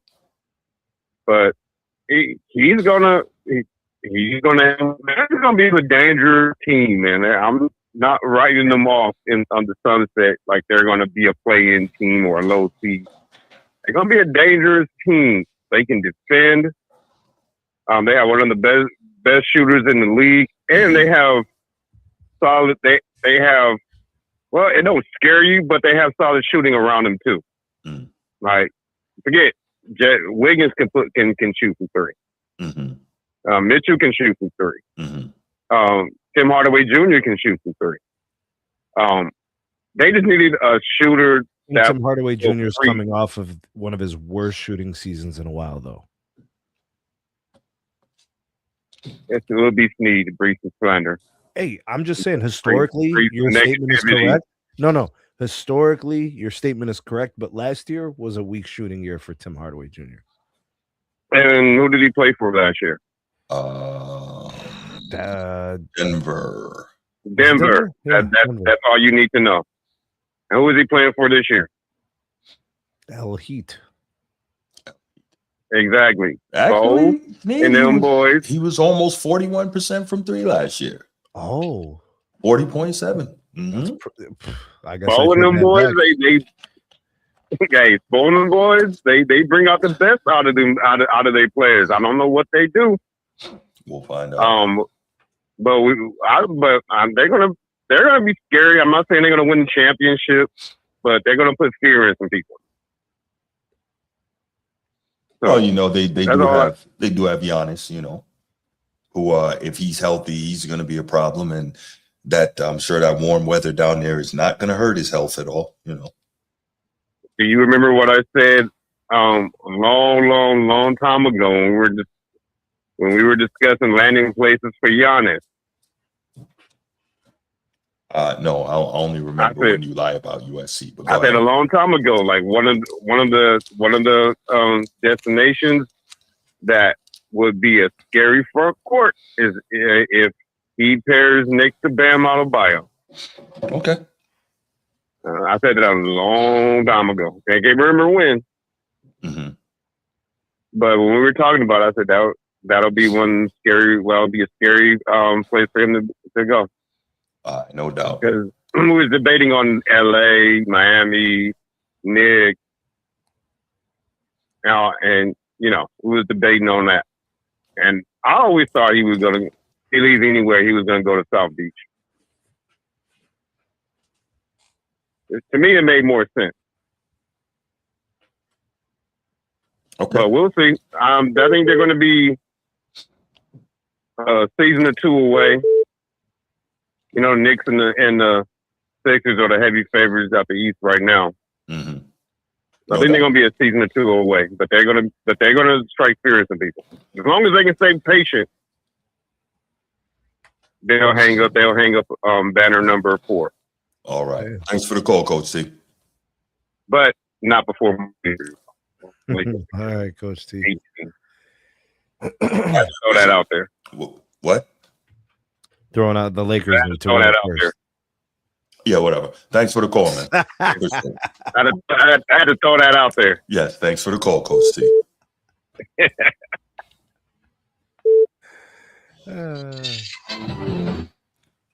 How can I help you, Ed Dog? Good afternoon, good evening, blah, blah, blah, sir. Hey, what's up, buddy? Man, you must just woke up, brush your teeth, threw your t-shirt on. I got you, bro. You probably still got your sleeping pants on, but anyway, let's keep going. Let's keep going. Hold on 1 second. Do y'all ever notice how Ed Dog calls in? He tries to say these things, and then he goes, "Let's keep going." DJ, hold up, bro. I don't understand, bro. What's wrong with the t-shirt, bro? I got no problem with it. I don't look. I think no one's used to seeing you in a t-shirt, Sneed. We always see you don't want, and bro. If I put on like a tank top, bro, you ain't trying the gun show, bro. You got to pay tickets to that gun show, bro. Oh, okay. Bro, these 20s right here, bro, not 19s. These 20s. Right okay then. All right, young fella. All right, I'm saying young fella. But anyway, so let me stay on topic, Ed Dog. Stay on topic. Thank you. Yeah, no. Bro, I'm gonna stay on topic. I'm not gonna. Anyway, I'm gonna say what I need to say offline. But anyway, I'm going to say this here. I would say that the Miami Heat will finish a top 5 seed. Because let's just be honest here. I would say that they got a good two. Their front court would be good. I do like their point guard. He can't play both sides, but he could distribute. But my thing is that, man, Giannis, he needs to slow it down a little bit. He do not have to bring the ball up the court. Of course, his go-to move is the run downhill, but wait. Did I just hear you probably say Giannis's go-to move is running downhill? Is that what you said? Man, this is about Giannis. You said stay on topic. No, right? I'm just asking if that's what you said. No. Hey, I know what you. Hey. You said stay on topic, right? I am staying on topic. I just want to make sure I heard you correctly. Is that what you said? Bruce, hold on. You heard me correctly. Okay, thank you. That's all I needed to go ahead. Okay, let's keep going. Now, again, he does that, but Bam, oh God, I don't know what you think this will do for Bam, man? Do you think he can still average his numbers 20 and 10 with Giannis? No. 18 and 10? Steve, bro, why would you? Hey, God, go ahead, Steve. Eddie, 18 and 10? I can't hear you. 18 and 10, I think, is a fair expectation. Okay, yeah, I'll give you that 18. Do you think he can still average that playing with Giannis? Yeah, I think so. I think Bam's shooting is adequate, and I think his prowess around the rim gets him some looks that are close to the bucket, and he can maintain 18 a game, even with Klay getting some threes and Wiggins kind of staying in his role and some of the other guys developing. Bam's a good player. Bam's 18 and 10 all day. Yeah, I agree with you on that. I can agree with you on that also. Now with you, Bruce, now that you like to interrupt people while they're getting their input, let me ask you a question, sir. Now, when it comes to Klay, you know what? Nah, bump all that. I'm gonna say this here. Why is it that, man, when Ray Allen is doing his job, he's saving someone's career? I mean, he gets paid to play in the NBA, does he not? I told you stay on topic, please. No. We're talking about Miami and Klay. Okay, this is Miami though. Keep going. Okay, because I saw that. I left DJ the Khaled, comment in keep there. going. Go ahead. I really hate you, but anyway, you're right. Yeah. But anyway, now with the Klay situation, man, like, look, man, Klay need to just focus on what he got going on in Miami. Don't worry about what these fans say about his career and all that, man. You ain't got to engage with all that. You know what I'm saying? Show these guys that you still got it. Tim Hardaway, which that I'm trying to figure out, like, what was the difference between what he did in Denver? Mm-hmm. He's gonna have a better year in Miami. I don't understand that. I mean, hey, he was a wait, hold on, Eddie. You're saying you're not sure if he will have a better year? I think I'm trying to figure out what was wrong with his career. What was wrong with him being in Denver? I mean, he did. No, there was nothing wrong with him being in Denver. It's just when I ain't see nothing wrong with him in Denver at all. He was good in Denver. It seems to me that Tim Hardaway's the type of player. He's become a journeyman. He basically he goes to the highest bidder. He's like a bounty hunter. They bring him in and they tell him, we need you to knock down 40% of your shots, right? Like that's what he's become. He's not given a heavy role. He's not given a primary scoring option. He's basically off the ball. He's basically a spot up shooter. And it's been like that since probably his third year in the league. We kind of knew what time it was with him at that point. Yeah, did he get drafted to the Knicks first? Yes. With the Dallas? Yes. Yeah. So with that, man, that's good. But man, I see that would be. I think that, to be honest with you, I think they can give New York a problem if they ever play them, because New York lost Mitchell Robinson. They got a Penguin, Andre Drummond. He's coming off the bench. Jesus Christ. I mean, no disrespect, but with all respect, no disrespect. No disrespect, but you call him okay. You call a brother that weighs almost 300 pounds and is 7 feet tall. You just called him a penguin, bro? Called him a penguin. Let's be honest. Just out of curiosity, if he's a penguin, what do we call the big Serbian? I'm just curious. The who? The big Serbian.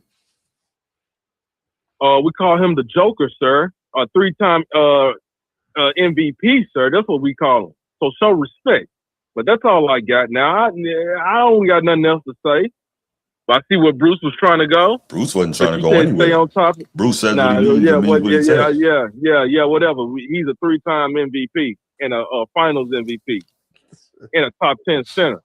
But that's all I have to say. Okay. Like and subscribe to the channel. Very good. You're learning. And I'm sorry, don't mumble. What you say, sir? I'm bugging. Klay Thompson did not average 18 last year. He averaged 12. I was looking at his career. Yeah, he had a bad year. Now he should have a bounce back year. Klay did. Man, yeah, but a bounce back year for him would be like 15 a 15, game. 16, yeah. Okay. Yeah, this isn't okay. That's all I got, fellas. That's all I got, man. All right, appreciate the call. All right. You guys are crazy, bro. Ooh. That's crazy. You just try to get Eddie to bury himself, bro. I don't try to get any. Listen, my thing is this: when people say things, I just want to clarify so I know. So put that on the wall, huh? You already know with the thumbtack. Ed Dog's head. Ping. Did you know that according to Ed Dog, if an NBA player is not Hall of Fame or top 75 or All-Star, he's a corner boy. Listen to what they say about basketball. He's a corner boy. Yeah, and we don't have to listen to them. So if Ed Dog ever sends you anything not from a Hall of Fame player, top 75 player, or an All-Star, we don't have to listen to what they say. Yeah, I'm just saying. This that is should be what the preface before every show. I guess so. All right, y'all. Last topic. So, this has been a kind of big thing, and I'm gonna let Sneed really rock with this. We know that there's a quarterback competition, a legitimate one, going on in Cleveland. Oh, it's not a legitimate one. for those of us outside of Cleveland, it appears to be Yes. a legitimate quarterback competition. That's correct. The way you said that. Yeah. In that, Todd Monken appears to actually be giving both parties a fair opportunity to earn the QB1 spot. I could be wrong. I'm going to pass it to my resident Clevelander. Is that what you call those guys? Clevelanders, yep. There we go. I got it right. All right. There we go. So, Sneed, I would love to hear what you have to say about what you saw from Shedeur Sanders yesterday, what you make of this QB race, etc. I thought Shedeur actually played pretty good. I thought so, too. I thought he made some good plays. I think there was one pretty clear bad play. And, he's going to make some bad plays. It's his style is conducive to throws down the field. Yes. And holding on to the ball a tad bit longer. He's a pure pocket passer, man. Trying to make a play, Bro, the other version is Dylan Gabriel. The other version is Deshaun Watson. Those players don't bring anything to the table unique and different than what Shedeur can do. The only thing that's hurting Shedeur right now is a lack of in-game experience. He just needs to play more. That's his disadvantage. The Deshaun Watson situation, he's just not playing well. Right. Like the only time Deshaun Watson looked good in camp was when the shells weren't even on. So the pads were off and they were basically no rush. He made throws. How's that good in the NFL, Bruce? I said this a long time ago. Deshaun Watson this is what happens when you make a bad contract and you double down on bad. You try to force the issue. I think what Todd Monken is trying to do, Bruce, he just wants Shedeur to keep working. So that way he gets the best version of Shedeur in the regular season. I like that. So like if I put a fire under a player and it works to keep them working hard, maybe that's the fear about Shedeur for some of these guys. Maybe they're thinking, well, if this guy is just handed things, then he's going to become an enemy of the state. He's going to be a problem for us. I don't personally see it. I think the kid wants to be great. I think so too. And he seems to me like he's working at his craft. I don't know what else you could want from the kid other than make him earn his spot and coach him up and see if he can play and help you win football games. You will not do that with anybody else on this roster. It does not exist. So I think that's where we're at with this, Bruce. I think it's Monken trying to just get the best out of Shedeur by putting a fire to this, this quarterback competition. I like that. So what did you see yesterday? Did you like what you saw yesterday? I mean, I think he had a passer rating of like 143, which was really good. But that's not what I'm looking for. No, I get it. What I saw. I don't like, obviously he's the quarterback, so he'll get the blame. I don't think that interception was his fault. I don't think so. The tight end in the hands. That's what I thought I saw. So I'm not even worried about the pick. What I'm looking for was the downside of Shedeur last year. Pocket presence. Right. Correct calls and audibles at the line of scrimmage. Pre-snap reads. I'm looking for those things to become like mastered. Because those things have to be automatic, Bruce. Nobody talks about those things with Pro Bowl players. We don't talk about how Lamar is doing great with pre-snap reads, Bruce. It's automatic. He just does it. Yeah. You see what I'm saying? So Shedeur needs to get to that level. It has to become automatic. It was a problem last year. His command in the huddle, just being prepared and ready, that was a problem last year. So I want those things addressed. I did see some progressions down the field. Yes. Read one, read two, and then a throw, right? Which is why, like the touchdown pass, you could see he went right through all of it. It was really good stuff. Yes, and he did that last year too on some of his touchdowns. So I have seen enough to realize that this guy can make plays.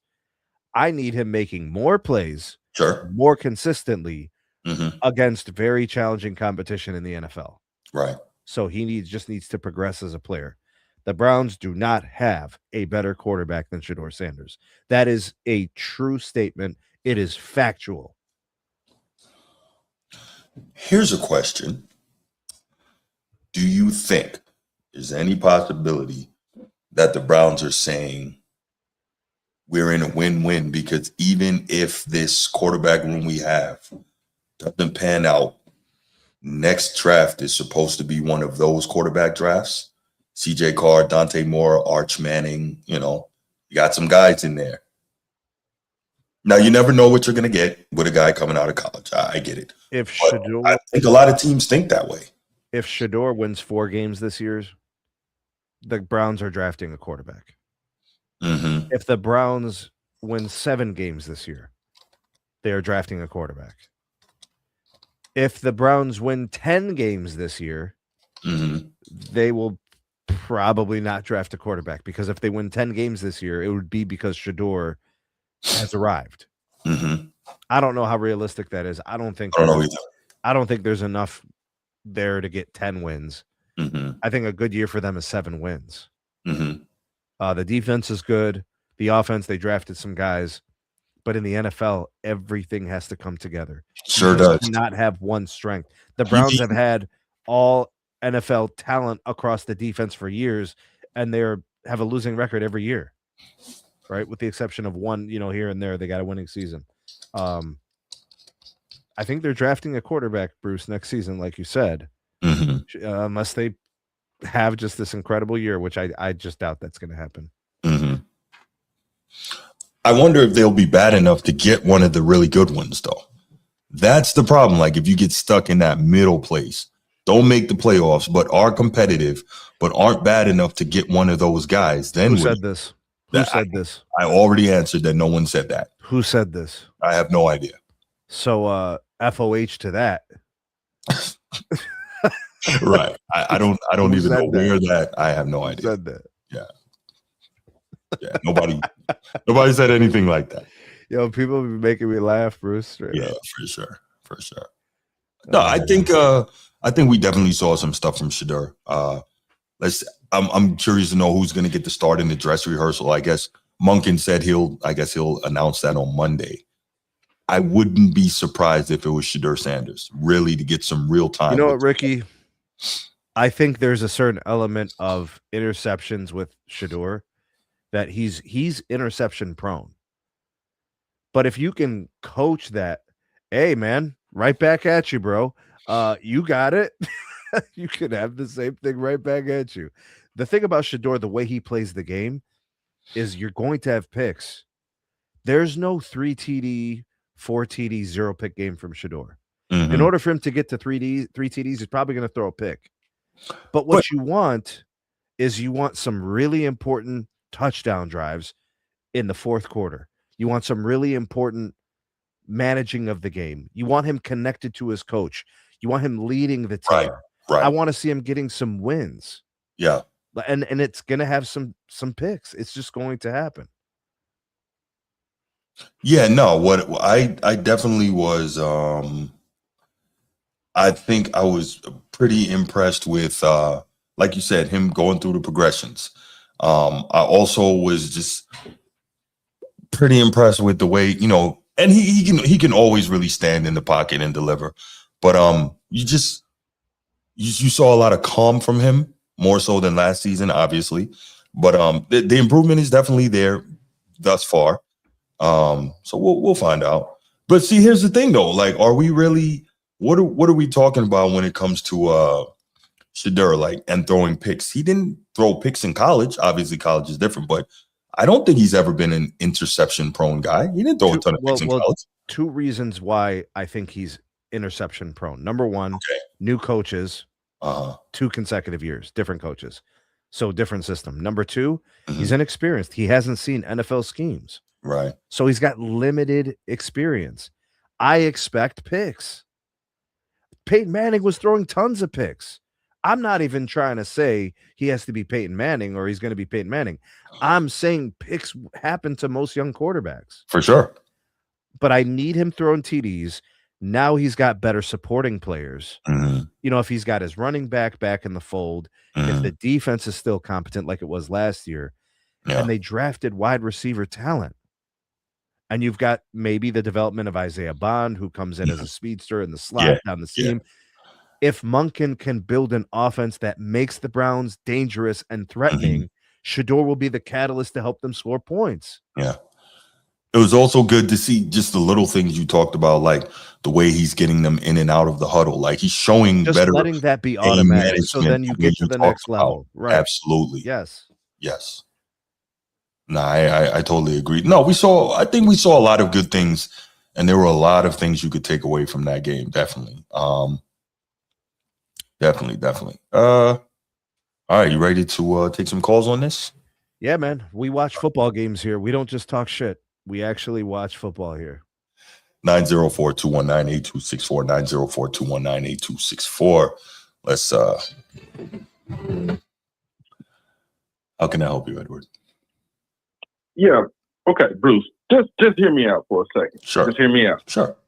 You too, Snee. I want you to comment on this too as well.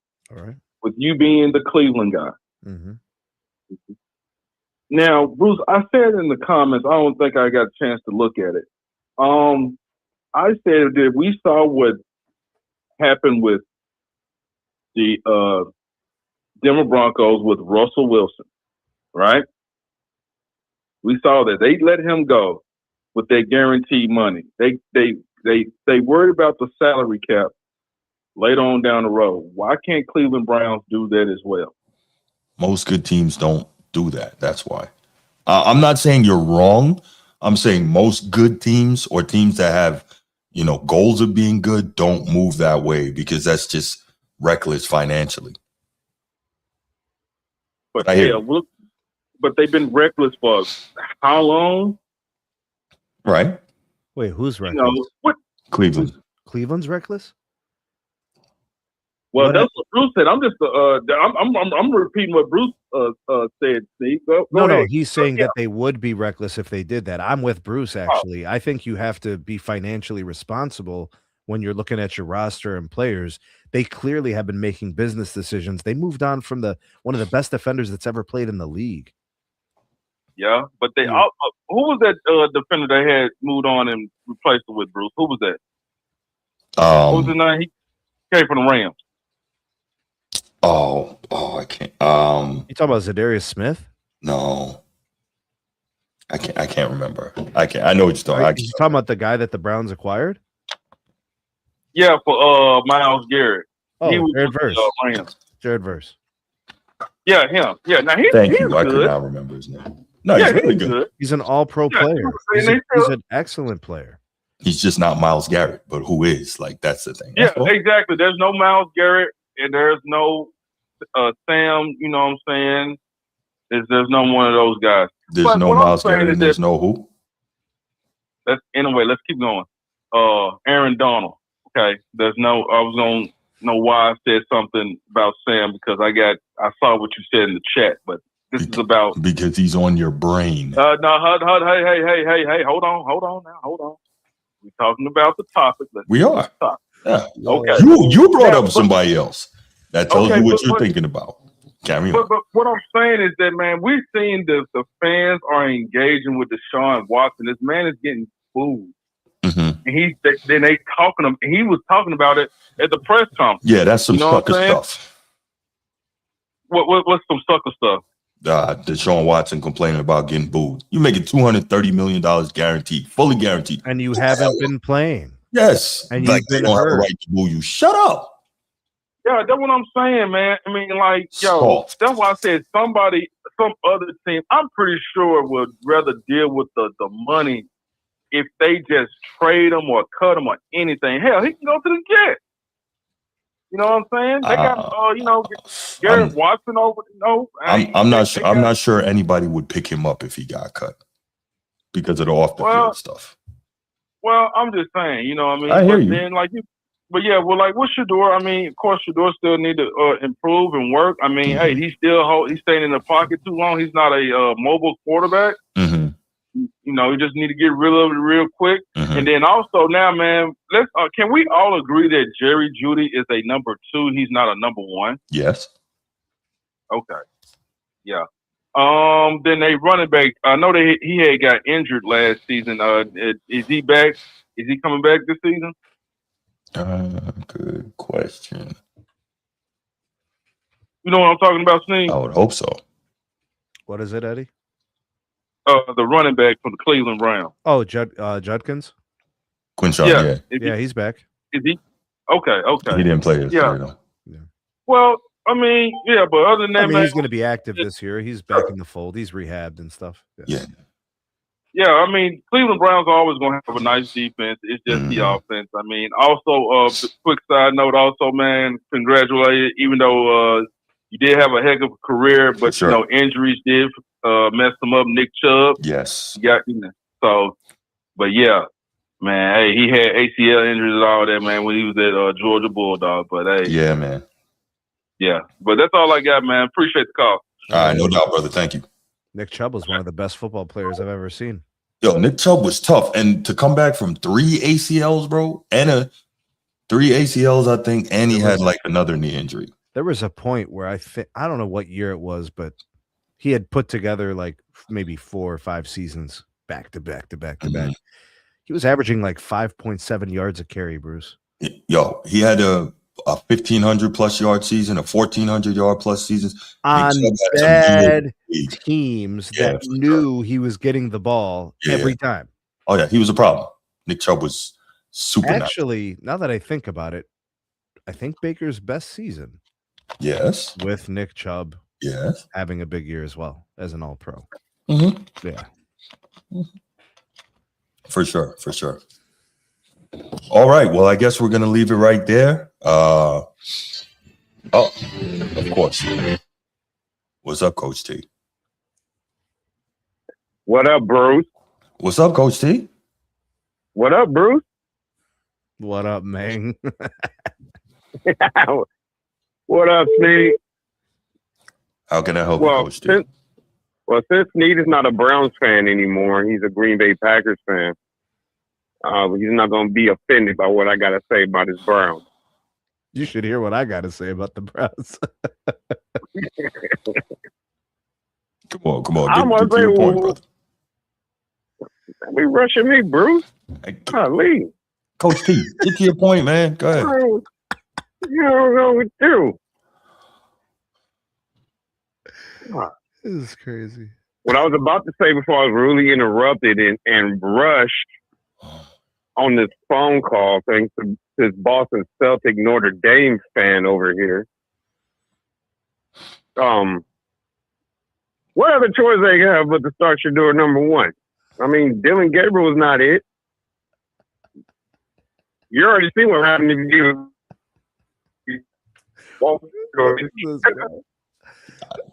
like, what the hell? What other option they got?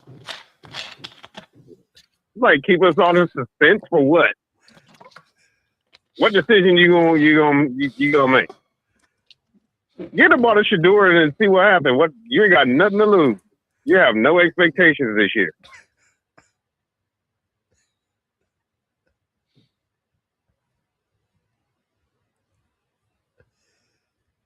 Hello? Keep going, Coach. Keep cooking.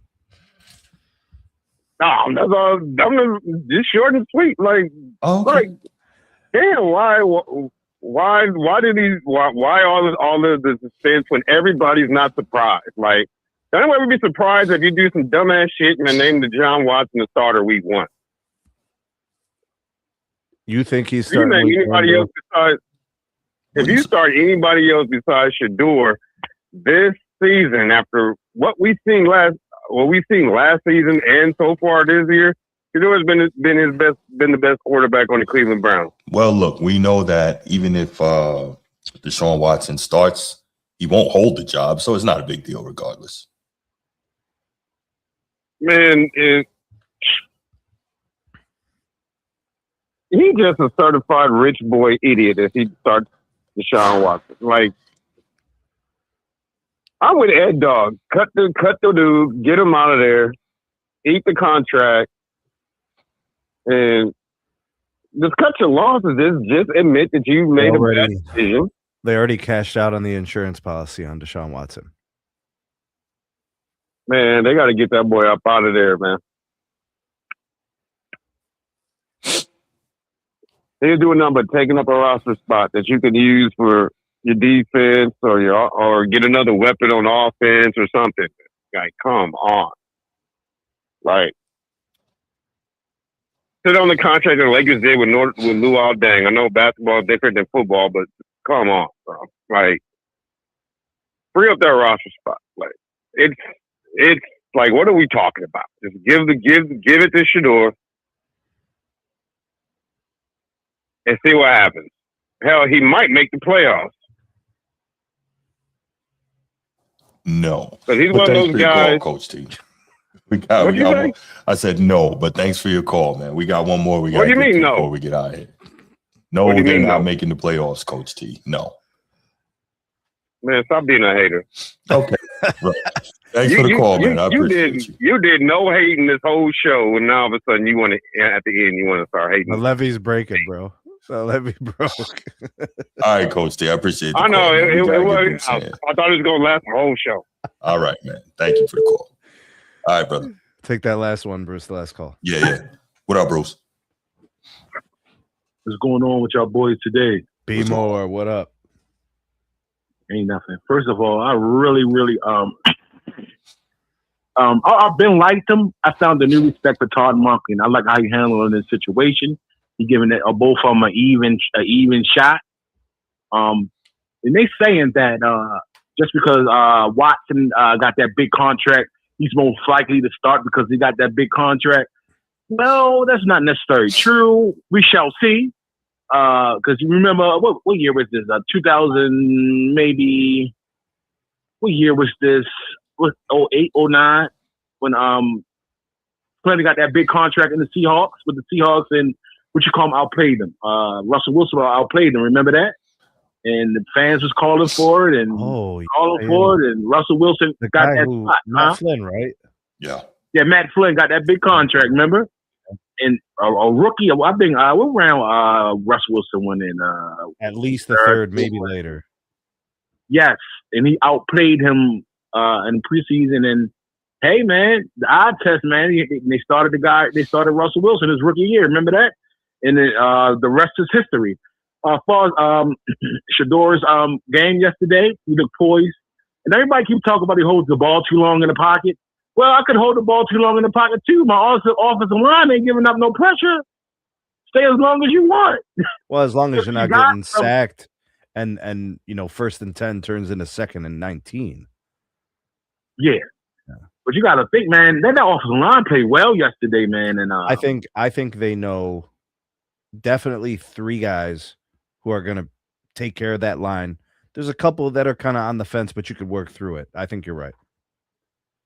Yeah, and one is patience in the pocket, working that middle and pause, and that crosser always seemed to come open, and boom, and he hit him.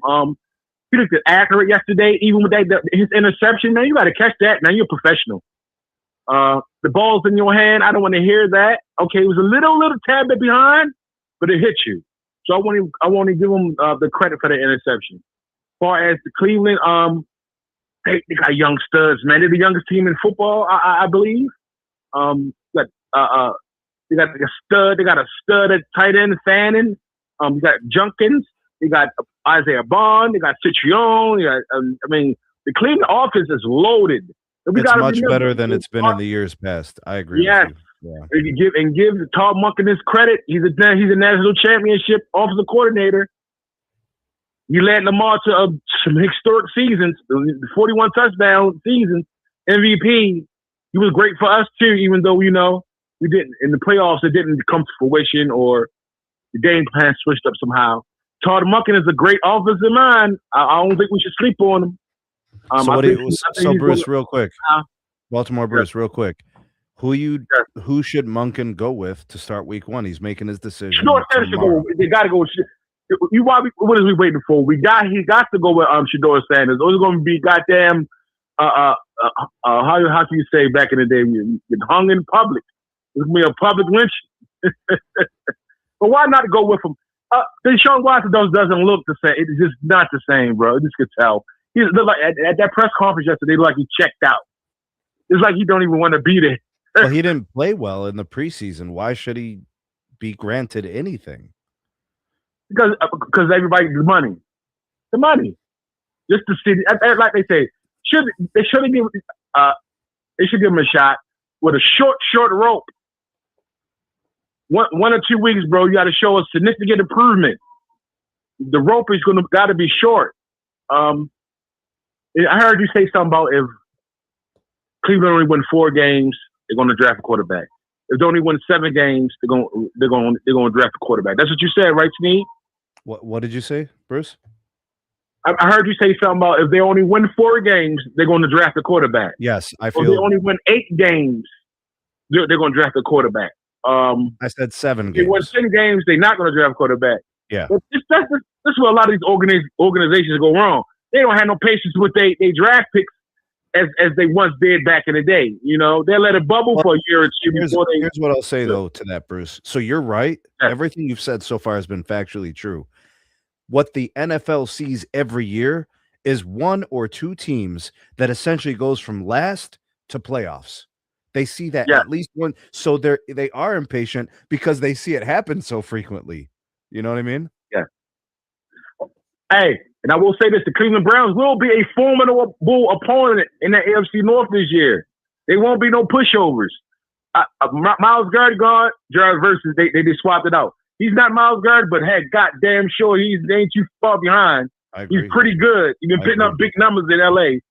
But far as Shedeur Sanders, he's poised. You need that game experience, man, and he's accurate. If you give him time, he's gonna carve you up.